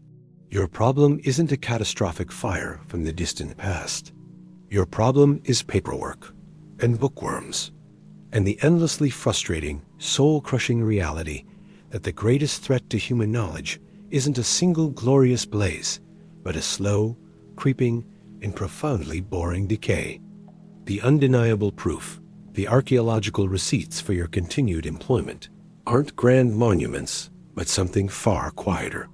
They are the casual mentions in the writings of men like the geographer Strabo, who visited Alexandria decades after Caesar and described the Mouseion and its library as a thriving, functioning academic community. He walked these same halls, describing scholars who received a public stipend, who ate together in a common hall, and who spent their days in the vast library attached to their institution. His account isn't a eulogy for a lost wonder. It's more like a campus prospectus, a dry description of a place that was still very much alive and kicking. These texts and others like them are the quiet, unassuming artifacts that dismantle the myth. They prove that the story of the library's end wasn't a sudden explosion, but a long, slow exhalation that lasted for centuries. This ongoing existence, documented by visitors and scholars long after its supposed demise, reveals something extraordinary about how history is made and how it is lost. As we settle in tonight, we're going to uncover not just what historians have pieced together, but what it tells us about the surprisingly relatable lives of people who lived in Alexandria in the 1st century AD. Now dim the lights, and prepare to discover why this story will change how you think about the preservation of knowledge itself. Your day begins not with a flash of insight or a profound philosophical debate, but with the familiar ache in your lower back. You are 62 years old, an age that in the Roman Empire qualifies you as something of a living fossil. You've outlived 2 emperors, 3 wives, and the popular belief that garlic could cure baldness. Your joints predict the humidity better than any sailor, and this morning they are screaming that the air rolling in from the Mediterranean is thick enough to be sliced and served with figs. For the scrolls, this is a death sentence. Humidity is the quiet enemy, the patient assassin of papyrus. It invites mold, weakens the fibers, and makes the ink bleed until a sublime passage of sapphic poetry looks like a squid had a nervous breakdown on the page. You rise from your modest sleeping couch in your quarters within the Mouseion complex. The Mouseion, the shrine of the muses, is far more than just the library. It's the world's first true research university. A sprawling campus of lecture halls, observatories, dissecting rooms, botanical gardens, and of course, the library itself. You and the other resident scholars, there are about 100 of you, are the luckiest intellectuals in the world. You receive a state salary, free meals, lodging, and an exemption from taxes. Your only job is to think, to research, to write, and to argue. It is, in essence, a tenured academic position with better weather and a higher chance of being poisoned by a rival. It sounds idyllic, but the reality, as you know all too well, involves a lot more administrative nonsense than the recruitment pamphlets let on. You dress in a simple linen tunic, the fabric cool against your skin. The air is already warm, carrying the complex scent of the city, the brine of the harbor, the sweet rot of fruit in the nearby market, the ever-present dust from the Libyan desert, and the sharp, medicinal tang of cedar oil. That last smell clings to everything you own. It's the perfume of your profession, the oil used to polish the wooden cases holding the scrolls and to rub onto the papyrus itself. A desperate and only moderately successful attempt to deter the relentless hunger of the bookworm. You sometimes suspect that if you were ever to be buried, your tomb would smell like a hamster cage for 1,000 years. Your first task of the morning is not to contemplate the cosmos, but to inspect the new shipment of papyrus that arrived from the Nile Delta yesterday. You walk from your quarters, your sandals slapping softly on the mosaic floors. The hallway is lined with busts of past luminaries. Eratosthenes, who calculated the circumference of the earth with terrifying accuracy. Aristarchus, who proposed the sun was the center of the solar system 18 centuries before Copernicus. Callimachus, the librarian poet who created the Pinax, the first library catalog, a monumental work that attempted to list and categorize every text in the known world. You pass their stoic, marble faces every day. It's meant to be inspiring. Mostly, it just feels like you're being judged for not having discovered a new branch of mathematics before breakfast. You enter one of the smaller workrooms, where several junior scribes are already at their benches. The room is quiet, save for the scratching of reed pens and the occasional frustrated sigh. The new papyrus is stacked in a corner, and your heart sinks. It's the cheap stuff. You can tell by the yellowish, uneven color and the visible seams where the strips have been glued together. The Roman governor has been squeezing the Mausians' budget for years.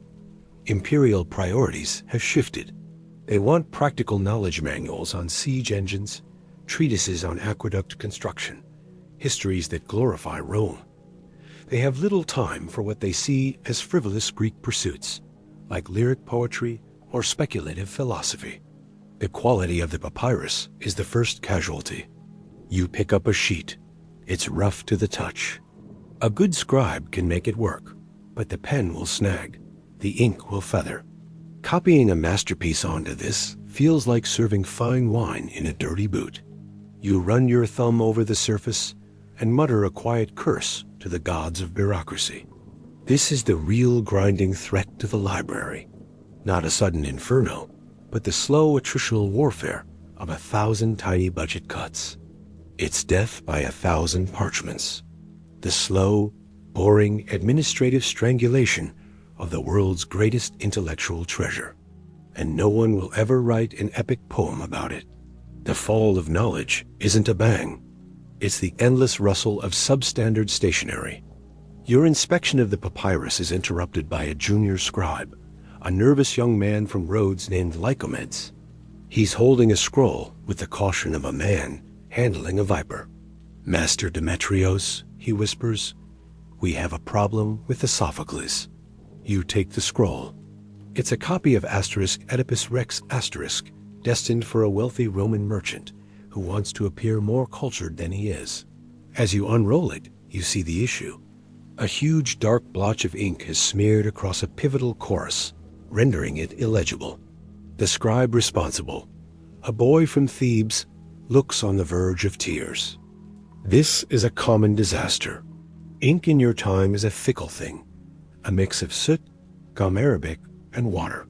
A moment of inattention, a trembling hand, a fly landing at the wrong moment, and a week's work is ruined. The papyrus is too expensive to simply discard. You sigh, the sound of a man who has seen this drama play out 1,000 times. You could have the scribe try to scrape the ink away with a pumice stone, but that would thin the papyrus dangerously. Instead, you decide this will be a teaching moment. You sit the young scribe down and explain the chemistry of the ink, the importance of patience, the rhythm of the work. You tell him that a scribe's greatest tool isn't his pen, but his breath, a steady, calm exhalation that keeps the hand from shaking. You speak in a low, soothing tone, the same one you use when calming a nervous patron who has just discovered that the obscure text they traveled 1,000 miles to read is currently being recopied and is unavailable for 3 months. It's part of your job. You're not just an archivist. You're a manager, a teacher, a therapist, and occasionally a janitor. The real challenge of your morning, however, is not the ruined scroll. It's the arrival of Gaius Valerius Probus, a Roman official on a cultural tour of the East. He's loud, self-important, and smells faintly of garlic and entitlement. He strides into the main reading hall of the library, a great hall, as if he owns the place. In a way, he does. His emperor is your ultimate landlord. The great hall is designed to inspire awe. Sunlight streams through high, clerestoried windows, illuminating the long hall. The walls are lined floor to ceiling with wooden racks. The asterisk armaria asterisk. In each rack are hundreds of pigeonholes. The asterisk needy asterisk, and in each asterisk nidus asterisk is a scroll rolled up with a small papyrus tag, a asterisk syllabos asterisk, hanging from its end, bearing the title and author. There are tens of thousands of scrolls in this hall alone, and this is just one of several buildings. The sight of it all, this silent army of human thought, usually humbles even the most arrogant visitor. Not Valerius. He claps his hands together, the sound echoing unnaturally in the sacred quiet. Magnificent, he booms. A testament to the Greek genius. A pity your greatest treasure was lost in the fire. You feel a familiar twitch in your left eye. Here we go again. This story, this persistent, infuriating myth of Caesar's fire, is a constant annoyance. It's a rumor that took hold among the uneducated, and has since, through sheer repetition, become something resembling fact in the minds of men like Valerius. It's a better story than the truth, and people always prefer a good story. Sir, you say, your voice dripping with a carefully measured politeness that has taken you decades to perfect. There was indeed a fire in the harbor during the divine Julius's visit. It is said that some warehouses containing scrolls, possibly awaiting export or recently imported, were destroyed. A regrettable loss, certainly. But the library itself was untouched. Valerius looks at you with a patronizing smirk. Come now, my good man. I've read the accounts. A great conflagration. 40,000 scrolls, some say. The heart of your collection, gone in an afternoon. You want to explain. You want to tell him that 40,000 scrolls was likely an exaggeration to begin with, and that it probably referred to codices, which were bound books of pages, not individual scrolls. A single book of Homer might be made up of 24 scrolls. You want to explain that the library's collection was estimated at nearly 500,000 scrolls at its peak, and that 40,000, while a significant number, would have been a blow, not a beheading. You want to tell him that the real losses came not from one dramatic fire, but from centuries of smaller, more insidious threats. But you know it's pointless. He doesn't want a history lesson.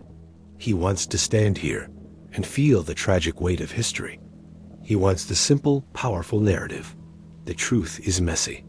The truth is that knowledge isn't lost in a single heroic blaze. It's lost when a scribe makes a copying error. It's lost when a scroll is misfiled.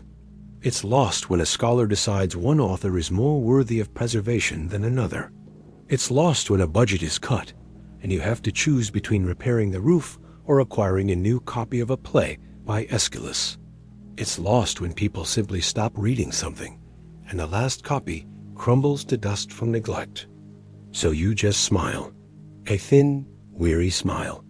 The rumors of our demise have been greatly exaggerated, you say, quoting a witty playwright whose work will, ironically, be almost entirely lost within a few centuries due to exactly this kind of slow, boring neglect.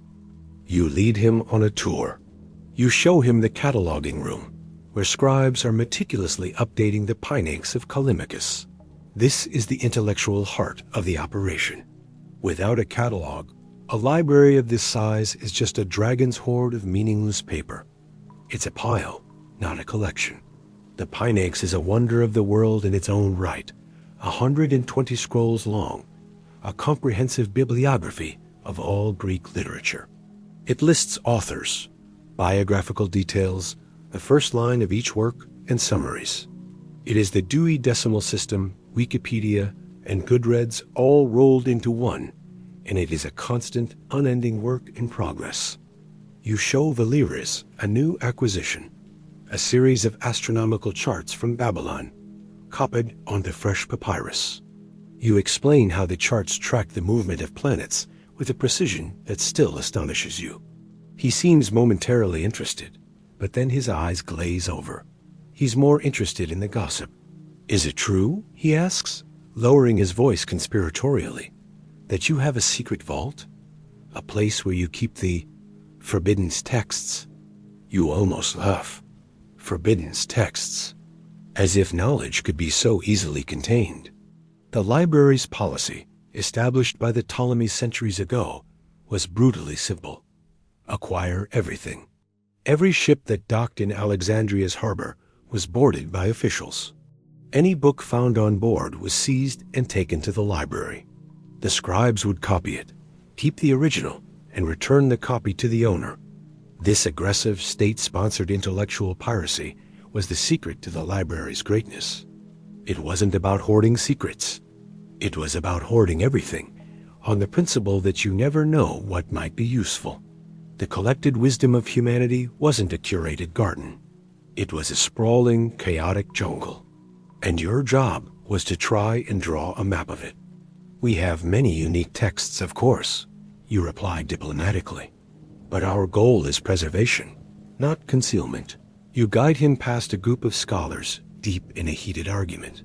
From the snippets you can hear, it's the old Stoic versus Epicurean debate about the nature of the soul. The Stoics argue it's a fiery breath, part of the divine cosmos. The Epicureans insist it's just a temporary arrangement of atoms that dissolves at death. They've been having this same argument for 300 years. It will still be going on in another 300.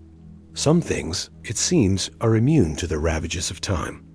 After what feels like an eternity, you manage to offload Valeriers onto a junior curator. You need to get to your real work. A section of the poetry collection needs to be reorganized. As you walk towards the poetry stacks, you pass the section on history. You glance at the shelves groaning with the works of Herodotus, Thucydides, Xenophon. You also see dozens of lesser-known historians, men whose names are now lost to us. Their scrolls sit there, silent and patient. In your time, they are part of the vast conversation of history. In the future, most will fall silent. You wonder, not for the first time, which of the scrolls on these shelves will survive. It's a terrifying lottery. It won't be a matter of merit, not entirely. It will be a matter of luck. Which scrolls happen to be popular in the centuries to come? Which ones will be chosen for recopying by monks in a distant monastery? Which ones will happen to be in the right place when a city is sacked, or in the wrong place when a roof leaks? You are not just a librarian.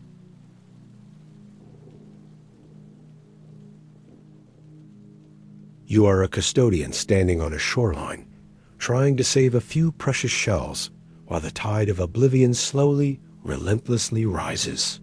The thought is so overwhelming that you have to stop and lean against a column for a moment, the cool stone a comfort against your back. This is the burden you carry. Not the weight of one fire, but the weight of time itself. But you have a job to do, and self-pity doesn't recatalog the lyric poets. You continue on to the poetry section. The air here seems different, lighter. This is your personal passion. You believe that poetry, more than history or philosophy, captures the true essence of the human soul. The problem is, few others agree. The Romans, your patrons, find it impractical. Even among the Greek scholars, many see it as a lesser art form. So the poetry scrolls are often neglected. Their tags are faded, some are misfiled. It is your personal mission to keep this section in perfect order. You spend the next few hours in a state of focused bliss. This is the work you love. Unrolling a fragile scroll of Sappho, her words still burning with a passion that transcends the centuries. Carefully cleaning a scroll of Pindar with a soft linen cloth. Making a new clear tag for a recently acquired collection of anonymous Alexandrian epigrams, short, witty, and often obscene little poems that will never be considered great literature, but make you laugh out loud. As you work, you notice a small, tightly rolled scroll tucked away in the wrong ***, behind a collection of agricultural poems. It has no tag. Your curiosity is piqued. Gently, you ease it out. The papyrus is old, brittle. You carry it to a quiet, well-lit table. With the delicate touch of a surgeon, you begin to unroll it. The script is unfamiliar, an archaic form of Greek. The title, when you can finally decipher it, makes your heart skip a beat. It appears to be a copy of a lost play by Aeschylus, the father of tragedy. A play that was thought to have vanished from the earth centuries ago. For a moment, you feel an elation so pure it's almost painful. This is the dream of every archivist, every scholar, to find a ghost, to resurrect a lost voice. This single scroll is worth more than all the Roman siege manuals in the world. It is a piece of the human soul, returned from the void. You imagine the work, authenticating it, having your best scribes copy it, announcing the discovery to the academic world. It would be the crowning achievement of your long career. But as you continue to unroll, your elation turns to ash. The scroll is incomplete. It's only a fragment, perhaps the first act. And worse, the end of the scroll has been damaged by moisture. The last few columns of text are a blurry, indecipherable mess. The rest of the play is gone. And not gone in a blaze of glory, not heroically martyred in Caesar's fire. It was lost because some long-dead, careless librarian put it back in the wrong shelf, in a damp corner of the library, and forgot about it. It died of neglect. A quiet, lonely, utterly mundane death. You sit there for a long time, staring at the fragmented ghost in your hands. This, you realize, is the perfect metaphor for the entire library. It isn't what was lost in the famous fire that should haunt people. It's what is slowly, quietly, unceremoniously turning to dust in the forgotten corners, every single day. The real tragedy is a story with no villain, no drama. Just a leaky roof, a careless hand, and the relentless, grinding indifference of time. It's a story no one will ever tell, because it's simply too sad and too true. The midday meal is a communal affair in the great dining hall of the Mouseion. It's a chance for the scholars to gather, eat the simple fare provided by the state, bread, olives, figs, cheese, and watered wine, and most importantly, to argue. Today, the main topic of conversation is not, for once, the atomic structure of the soul. It's about the Serapeum. The Serapeum is the daughter library, located in a different part of the city, at the great temple complex dedicated to the Greco-Egyptian god Serapis. It was established as a sort of overflow or public branch of the great library. While the Mouseion was primarily for the resident scholars, the Serapeum was more accessible to the general public. It houses, by your best estimate, around 40 to 50,000 scrolls, mostly copies of the major works from the main library, but also some unique texts of its own. In the modern parlance of a world you cannot possibly imagine, it is your off-site backup. The news is that the Roman governor, in his infinite wisdom, has decided to reallocate the funds designated for the acquisition of new scrolls for the Serapeum. The money will instead be used to add a new wing of public baths to the temple complex. Baths, the governor's decree explains, are more beneficial to the health and hygiene of the city's populace than redundant copies of obscure Greek poems. Around the dining table, the reaction is a predictable mix of outrage and resignation. A young astronomer, Theon, pounds the table. It's an outrage, an insult to the muses. The Serapeum is a vital institution. An older, more cynical philosopher named Zeno just shrugs, spearing an olive with weary precision. What did you expect? The Romans see a library and wonder why it isn't a barracks. They see a scroll of Plato and ask if it can teach them how to build a better catapult. This is the world we live in now. We are relics, my friends. We are curators in a museum that our masters are slowly converting into a gymnasium. You remain silent, chewing your bread. Zeno is right, of course. The intellectual climate has changed. The golden age of the Ptolemies, who poured money into the Mouseion, with a fanatical devotion to knowledge for its own sake, is long gone. The Romans are pragmatists. They value power, engineering, and order, the kind of open-ended blue sky research that the Mausian was founded for, the kind that led to calculating the circumference of the Earth or inventing the principles of steam power 2,000 years early. That kind of thinking is now seen as a luxury, an indulgence. You think about the story of the library's founding. Ptolemy I, a general of Alexander the Great, wanted to make his new capital, Alexandria, the intellectual center of the entire world. His vision, carried on by his son Ptolemy II, was audacious: to collect all the world's knowledge under one roof. They didn't do it purely out of a love for learning. It was a power play, a declaration that Alexandria, not Athens, was now the heir to the Greek intellectual tradition. The library was a tool of cultural imperialism, a way of saying, we own your stories, we own your ideas, we own your past. But whatever the motivation, the result was a miracle. For a few centuries, this place was the brightest flame of human curiosity the world had ever seen. Scholars flocked here from every corner of the known world, funded by the state, free to pursue their research without distraction.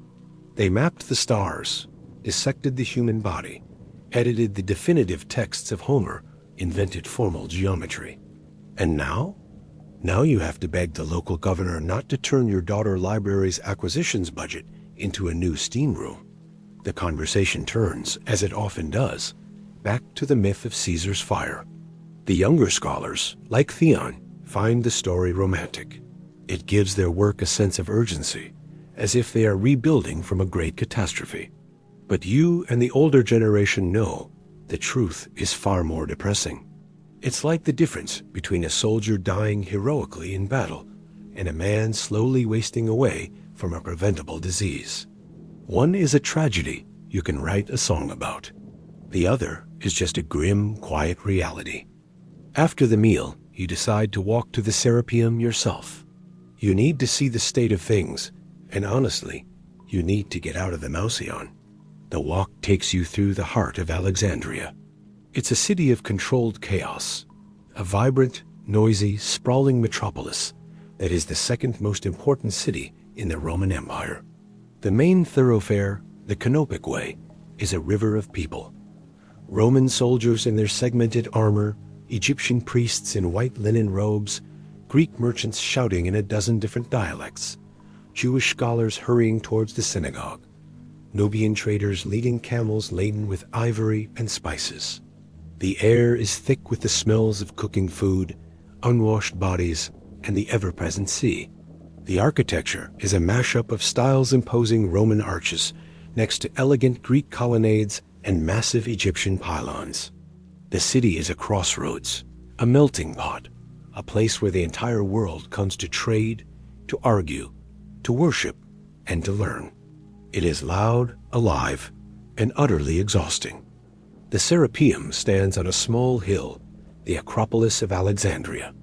It is a magnificent structure, a vast temple complex dedicated to Serapis, a god cleverly engineered by the Ptolemies to unite their Greek and Egyptian subjects. The library is housed in the outer courts of the temple. As you approach, you can see signs of the governor's new project. A section of the outer wall has been cordoned off, and the sound of hammers and chisels echoes through the air. They are already starting work on the maths. You find the head librarian of the Serapeum, a former student of yours named Ammonius, in his office. He looks defeated. Scrolls are piled on his desk, and he has the haunted look of a man who has just lost a battle with an avalanche of paperwork. "Demetrios," he says, his voice flat. "Come to see the ruins?" "It's not that bad yet," you say, trying to sound encouraging. "Give it time," he mutters. "They're not just cutting the acquisitions budget. They're reassigning 3 of my best scribes to the governor's office.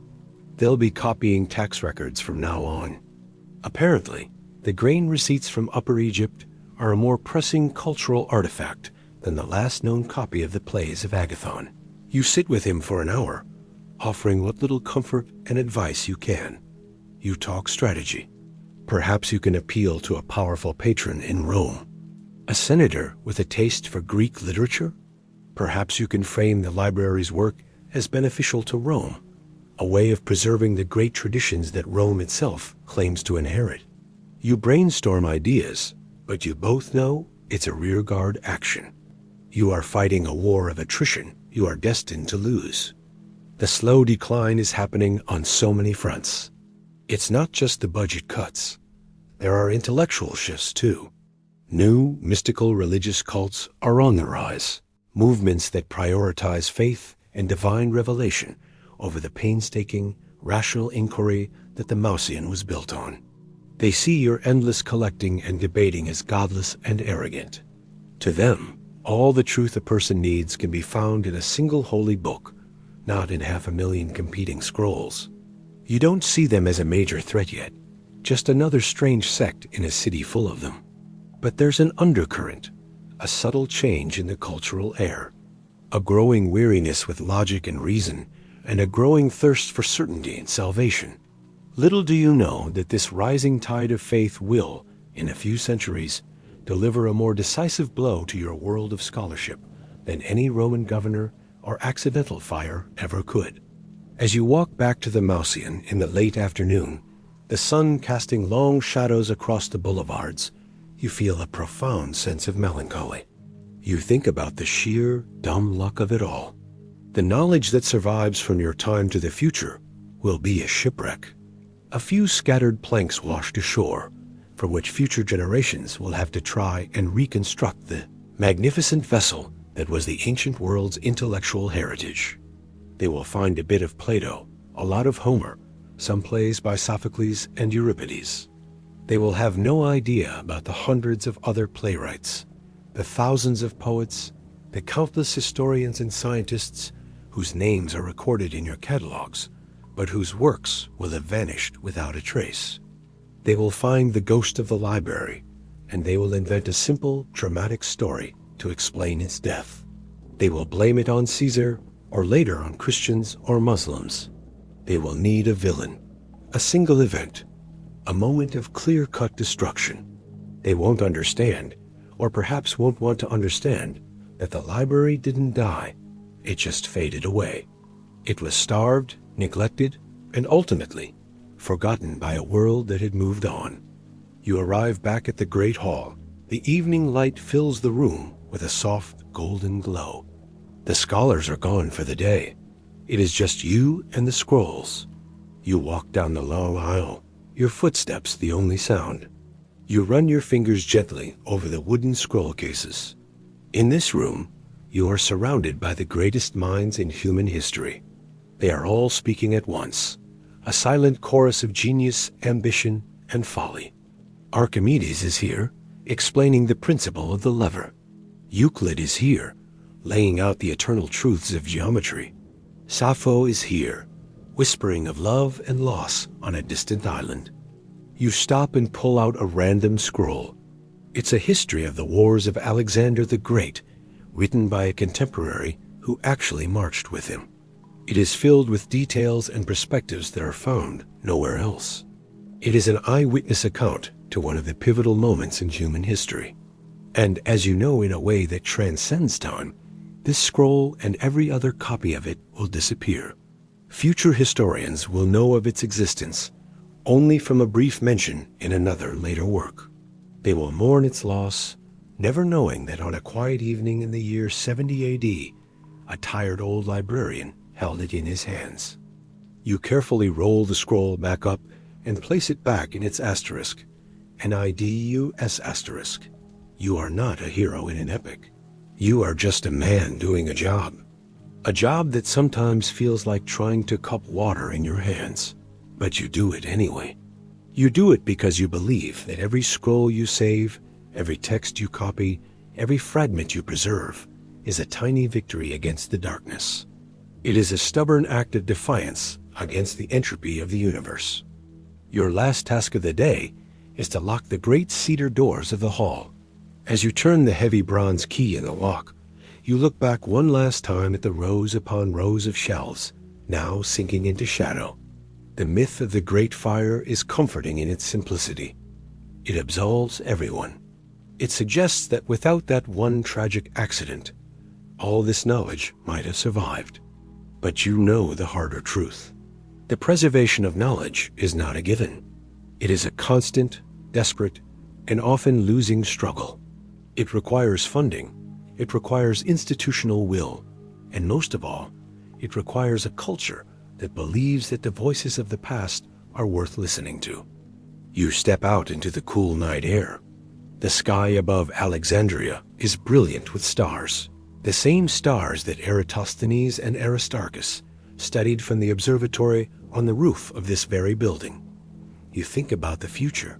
You imagine a time when all of this, the Mauseon, the Serapeum, the city of Alexandria itself, is nothing but a ruin, a memory. You wonder what people in that distant future will think of you, of your world. Will they know of your struggles? Will they understand the real reasons why so much was lost? Or will they just content themselves with the simple, satisfying story of a single terrible fire? Probably the fire story, you think with a wry, internal smile. It's just better entertainment.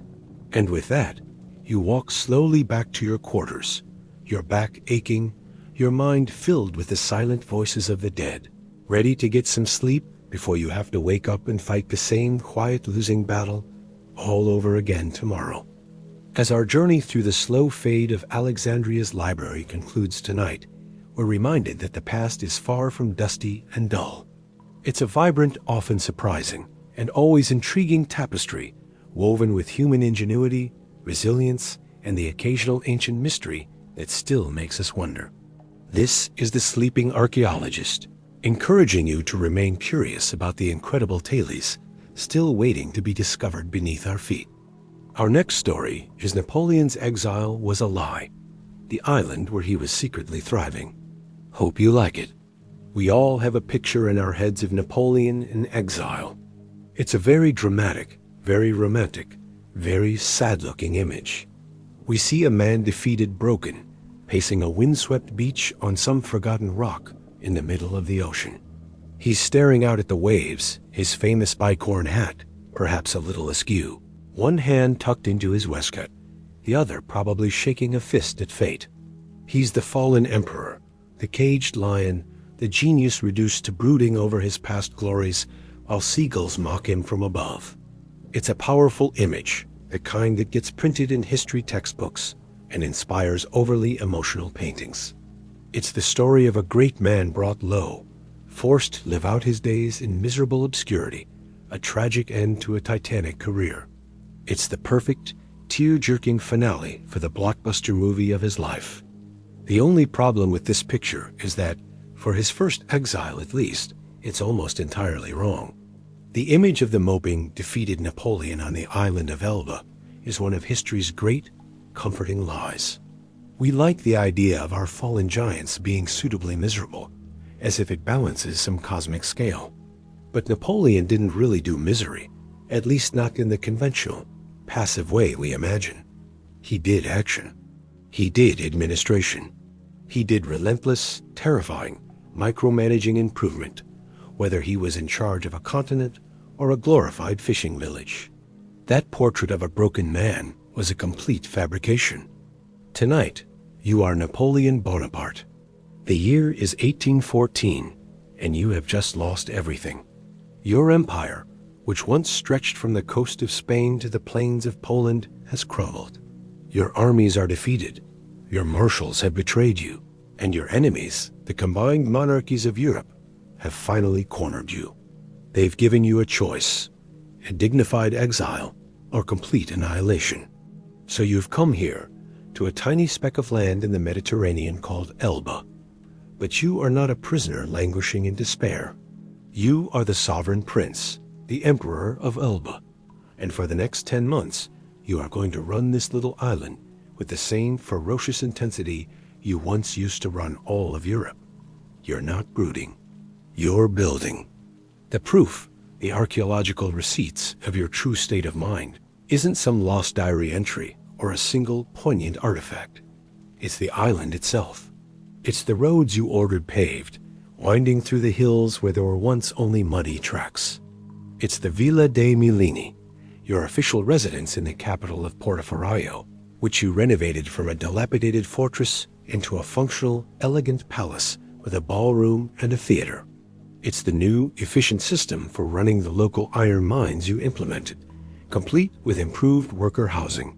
It's the absurdly professional little army of 1,600 men you drilled into a spit and polish fighting force. And most of all, it's the flag you designed for your new micro-kingdom. A white banner with a diagonal red stripe, emblazoned with 3 golden bees, an ancient symbol of French royalty you adopted for your own empire. It wasn't the flag of a prisoner.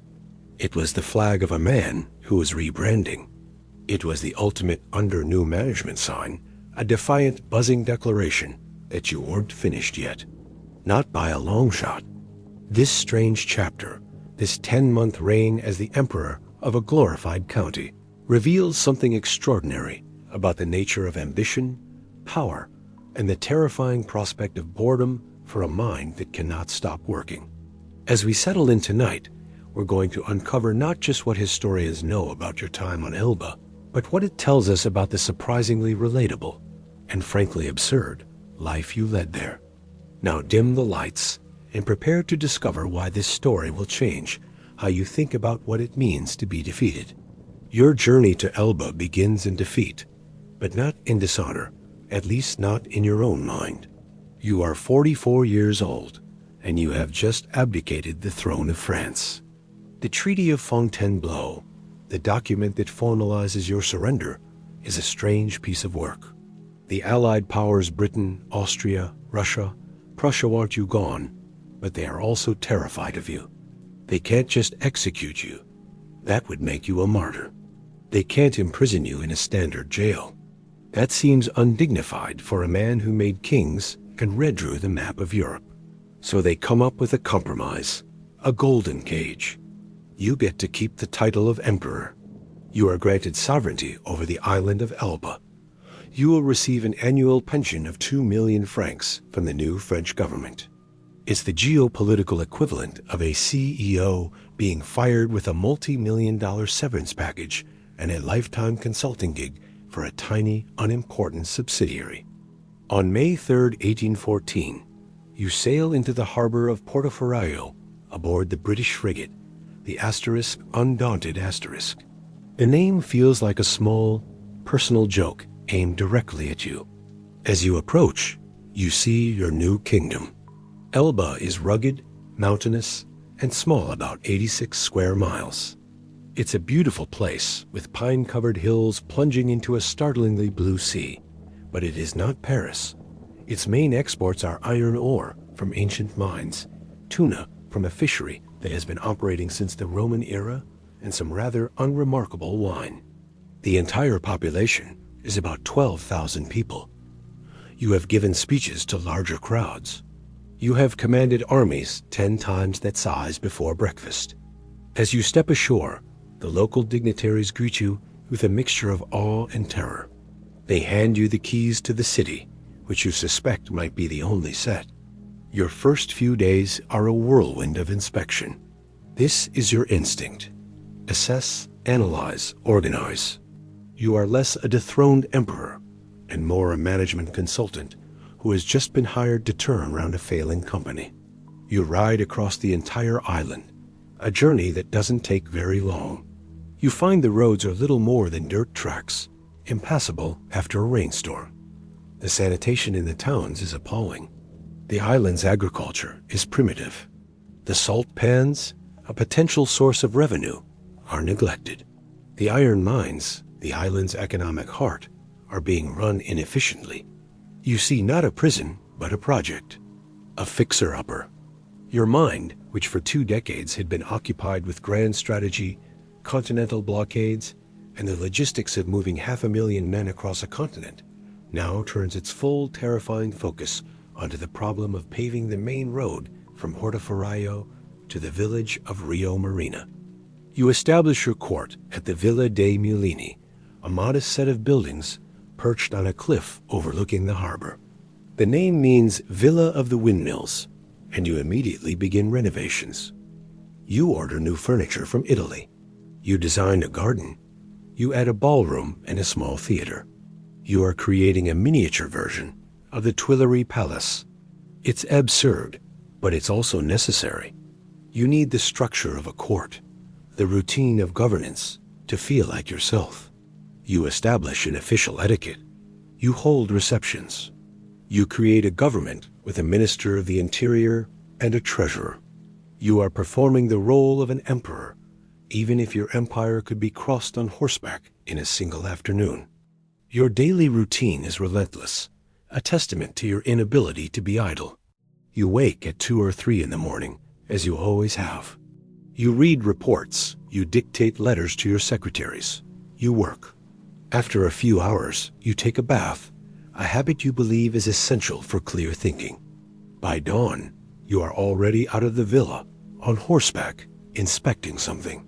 One day, it's the mines. You descend into the shafts yourself, interrogating the foreman, suggesting new techniques for extracting the ore, and drawing up plans for a more efficient smelting process. Another day, it's the tuna fishery. You stand on the shore and watch the fishermen haul in their nets, asking precise questions about their methods, their yields, their profits. You draft a new set of regulations to modernize the industry. You see a problem, and your brain automatically generates a multi-point plan for its solution. This is not just a habit, it's a compulsion. You take an interest in everything. You redesign the local hospital. You establish a system for street cleaning. You order the planting of mulberry trees to start a silk industry, something that won't bear fruit for years, long after you're gone, but the planning is the point. You create a small navy, consisting of a single brig named *Lincolnston*, and a handful of smaller vessels. Its official purpose is to protect the island from pirates, but you know, and everyone else suspects, that its real purpose is to give you a way out. You spend hours drilling your personal guard, the collection of loyal old soldiers who followed you into exile. You critique their formations, you inspect their uniforms, you treat them as if they are the nucleus of a new grand army. In a way, they are. Your body is on Elba, but your mind is still planning campaigns. The local Albans don't know what to make of you. At first, they are terrified. This is the ogre of Europe, the man who consumed a generation of young men in his wars. But they soon realize that your obsessive energy is, for the most part, good for them. You are paving their roads, cleaning their streets, and making their industries more profitable.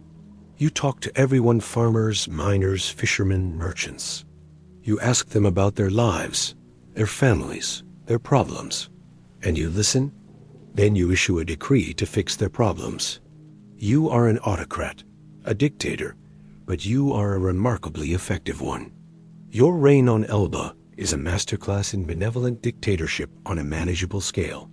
For the first time in your life, you are a ruler who can personally oversee every single aspect of your domain. It must be, in a strange way, incredibly satisfying. But you also know, with a knowing certainty, that paving roads and managing a tuna fishery is not your destiny. The project is good, it keeps you busy, but it's not enough. It's like asking a world-class surgeon to spend his days putting bandages on scraped knees. The skill is there, but the scale is an insult. And as the summer of 1814 wears on, the novelty begins to fade, and the true nature of your cage, gilded as it may be, becomes harder and harder to ignore.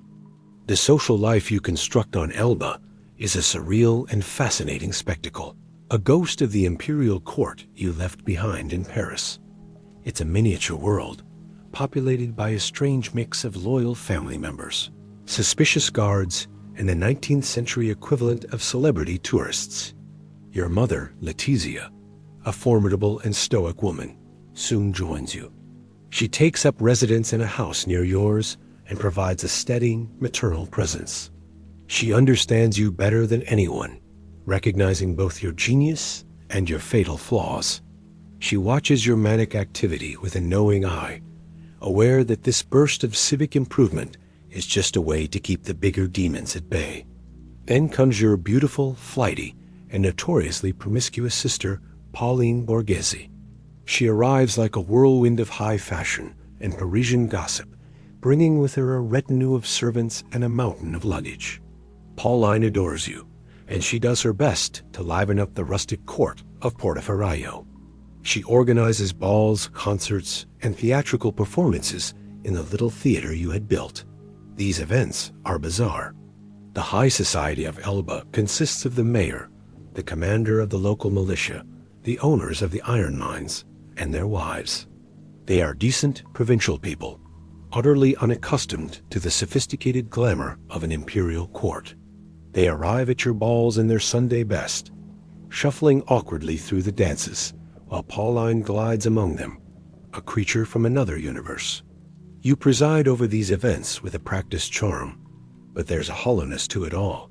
You are playing a part, going through the motions of majesty in a setting that feels more like a community theater production than a royal court. One of the strangest aspects of your exile is the tourism. Elba, overnight, becomes a must-see destination for wealthy and curious British travelers. Having spent the better part of 2 decades fighting you, they are now desperate to get a look at the caged lion up close.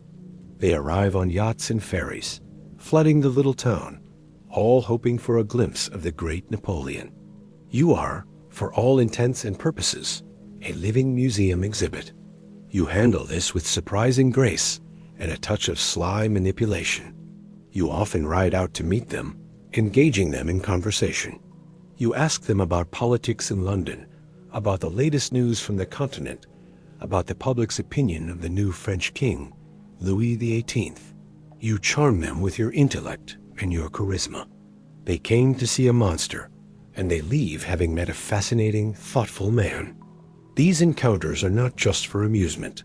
They are a form of intelligence gathering. You are taking the temperature of Europe, one gawking tourist at a time. Your British watchdog is Colonel Sir Neil Campbell. He is assigned to reside on Elba and accompany you, which is a polite way of saying he's your jailer. Campbell is a decent, honorable soldier, but he is completely out of his depth. He doesn't know what to do with you. You are not a typical prisoner. You are the sovereign of the island, and you treat him as a visiting diplomat. You invite him to dinner, you play cards with him, you discuss military history. You are friendly, engaging, and utterly in control. Campbell finds himself liking you, even as he suspects you are planning something. He writes in his reports that you seem resigned to your fate, that you are consumed with the trifling business of improving your little island. He completely misreads the situation. He sees your obsessive road building and mine managing as the hobby of a retired man. He doesn't understand that for you, efficiency is a weapon, and idleness is a form of death. Campbell also makes a critical mistake. He grows bored.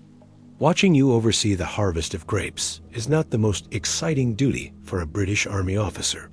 He begins taking trips to the Italian mainland for weeks at a time, ostensibly for his health, but really to visit his mistress in Florence. He leaves you completely unsupervised. It's a level of negligence that is almost comical. He has one job to watch Napoleon Bonaparte, and he keeps calling in sick. Every time his ship sails out of the harbor, you watch it go, and the gears in your mind turn a little faster. The cage door is being left open, and the temptation to see if the lock still works is becoming overwhelming. Despite the social diversions and the constant projects, a deep sense of frustration begins to set in. The core of the problem is financial. The Treaty of Fontainebleau guaranteed you an annual pension of 2 million francs from the French government. It was a crucial part of the deal, meant to fund your household, your government, and your small army. But the new king, Louis XVIII, a man whose family you had displaced, simply refuses to pay. It's a petty, short-sighted act of revenge. Without that money, you are slowly going bankrupt. You are forced to raise taxes on the Elvins, which makes you less popular. You have to dip into your personal funds, the money you brought with you from France, but you know that won't last forever.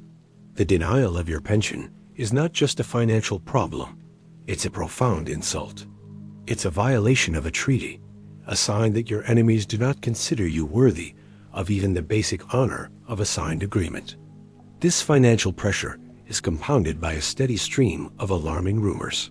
You hear whispers from your agents on the continent that the Allied powers are reconsidering your situation. At the Congress of Vienna, where they are redrawing the map of Europe, there are discussions about moving you. Elba, they now realize, is too close to Italy, too close to France. It's too easy for you to receive visitors, to send messages, to plot.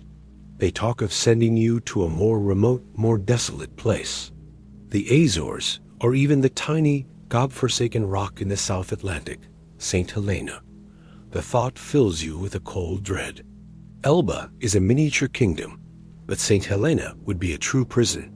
There would be no projects there, no court, no hope. Just a slow, lingering death at the edge of the world. The news from France is equally troubling, but in a different way.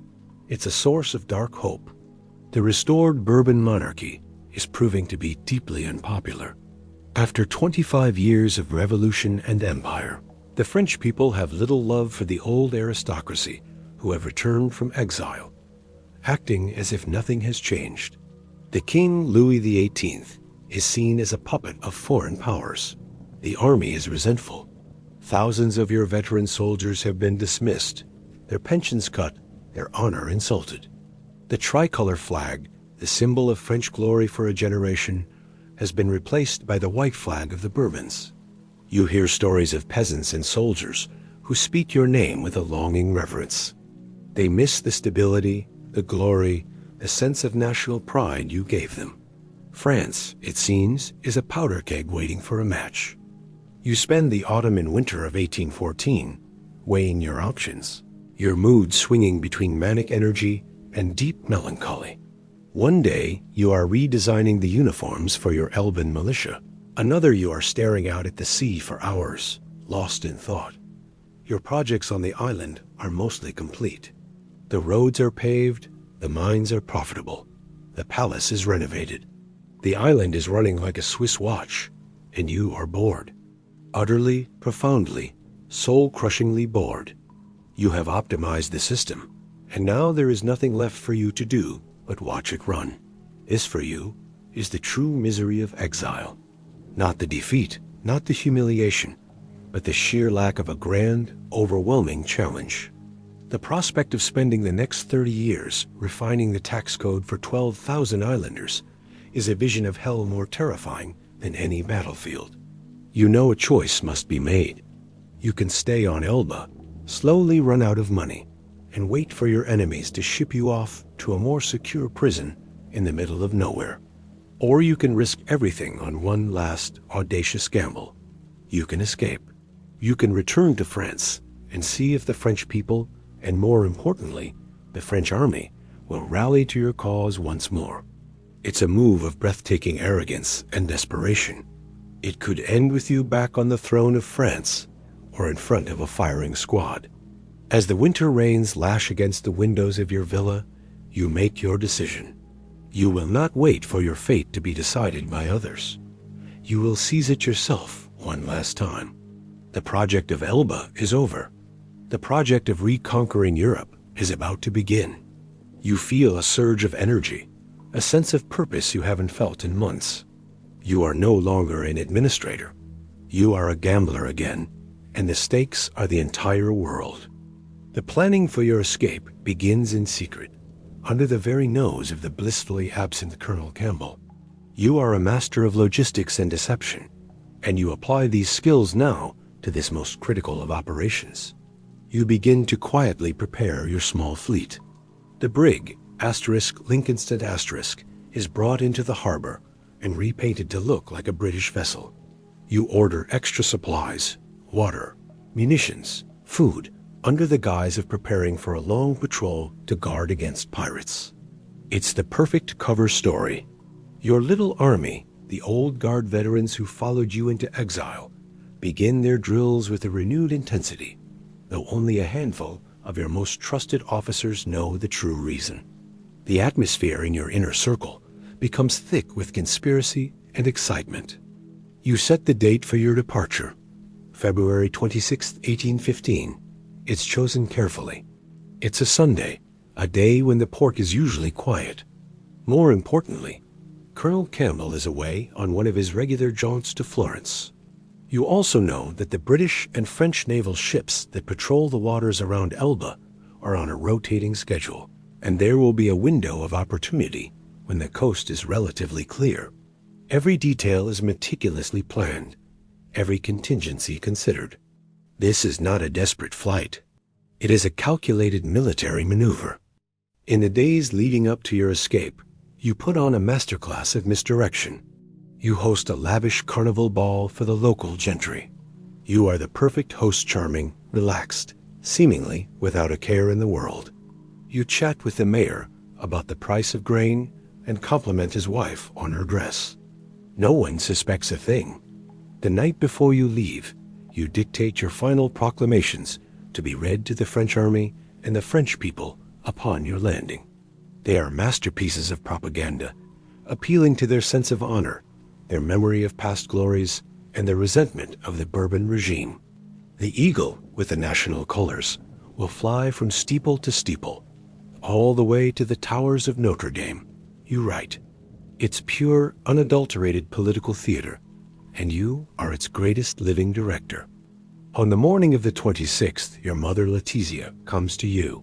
She has sensed the change in the air. She knows what you are about to do.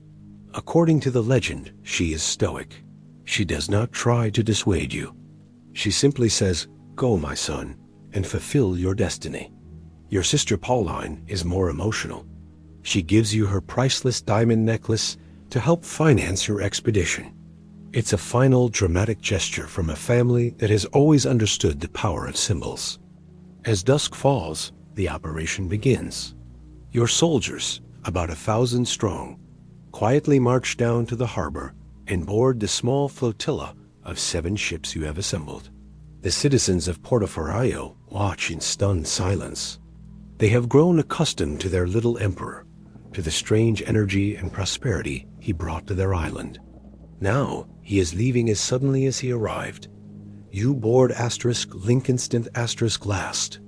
As the ships slip out of the harbor under the cover of darkness, you stand on the deck and watch the lights of your tiny kingdom fade into the distance. For 10 months, this island was your world. You had mastered it, reshaped it, and ultimately grown tired of it. It was a comfortable cage, but a cage nonetheless. Now you are sailing towards France, towards an uncertain future. You have no idea if you will be greeted as a hero or arrested as a traitor. The journey across the Mediterranean is tense. You are gambling that you can slip through the net of patrolling warships.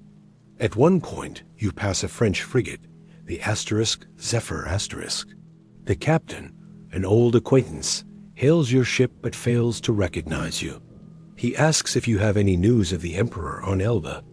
From your own deck, you shout back through a speaking trumpet, "The Emperor is well," and sail on. The sheer audacity of the moment is breathtaking.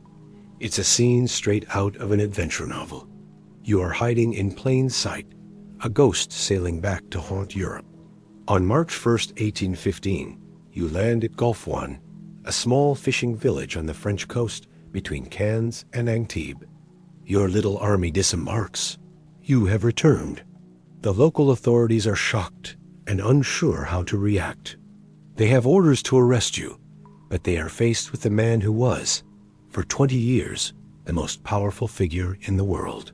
You decide to bypass the heavily fortified coastal cities and take the mountainous route north towards Grenoble, a road that will later be known as the Route Napoleon. It's a risky path, but you are counting on the element of surprise and the loyalty of the common people and the soldiers stationed in the provinces.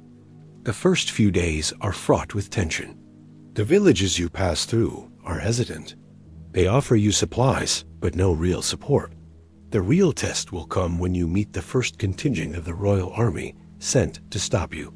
Near Grenoble, you finally encounter a battalion of the 5th Regiment of the Line. They block the road, their muskets leveled. Your small force is hopelessly outnumbered. This is the moment of truth. Your entire gamble hinges on what happens in the next few minutes. Your officers urge you to turn back or to open fire. You refuse. Instead, you dismount your horse and walk forward, alone, towards the silent line of soldiers. You are wearing your famous gray greatcoat, instantly recognizable to every man there. You walk until you are within pistol shot. Then you stop, open your coat to expose your chest, and in a clear, steady voice that carries across the field, you call out, "Soldiers of the 5th, I am your emperor. Do you not recognize me? If there is one among you who would kill as emperor, here I am." For a long moment, there is a dead silence. The fate of Europe hangs in that single, heart-stopping pause. Then, a single cry erupts from the ranks. "Vive l'Empereur!" It spreads like wildfire. The soldiers break formation. They throw down their muskets and surge forward, surrounding you, cheering, weeping, kissing your hands. They have not forgotten you. Their loyalty was not to the king, but to you. In that moment, you know you have won. You haven't conquered France. It has simply fallen into your hands. The rest of your journey to Paris becomes a triumphal procession. Regiments sent to stop you defect to your side. The crowds swell with every town you pass. On March 20th, you enter Paris and return to the Tuileries Palace without a single shot being fired. The Bourbon king had fled just hours before. The 100 Days, the final dramatic chapter of your career, has begun. Your time on Elba, which seemed like a quiet epilogue, was in fact the crucial setup for this astonishing comeback. The projects, the administration, the relentless activity, it wasn't the work of a retired man settling into a quiet life. It was the training camp of a champion planning his return to the ring. You didn't just pave roads and balance budgets. You honed your skills, gathered intelligence, and maintained your public image as a man of action, even on the smallest possible stage. The Villa dei Mulini, with its manicured gardens and elegant theater, was not a prison. It was a headquarters. The flag with its 3 golden bees was not a symbol of surrender. It was a promise of a future sting. The archaeological evidence of your reign on Elba doesn't tell a story of defeat.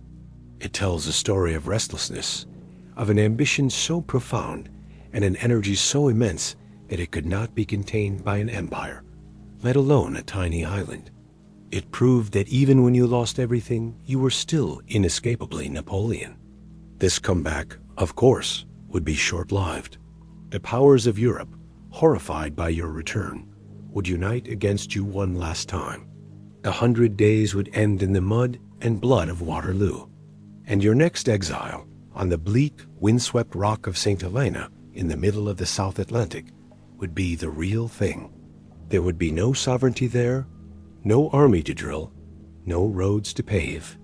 It would be a true prison, a slow, grim fading into history. But for 10 brilliant, bizarre, and hyper-productive months on the island of Elba, you were not the prisoner of popular imagination. You were the emperor, the administrator, the project manager from hell. You were a man who, faced with a pile of lemons, didn't just make lemonade. You reorganized the entire lemon industry, redesigned the supply chain, built a new processing plant, and drafted a 10-year plan for market domination. And in doing so, you gave the world a fascinating and deeply human glimpse into a mind that simply could not and would not ever be at rest. As our journey through the story of Napoleon's surprising reign on Elba concludes tonight, we're reminded that the past is far from dusty and dull. It's a vibrant, often surprising, and always intriguing tapestry woven with human ingenuity, resilience, and the occasional ancient mystery that still makes us wonder. This is the Sleeping Archaeologist, encouraging you to remain curious about the incredible tales still waiting to be discovered beneath our feet. Good night.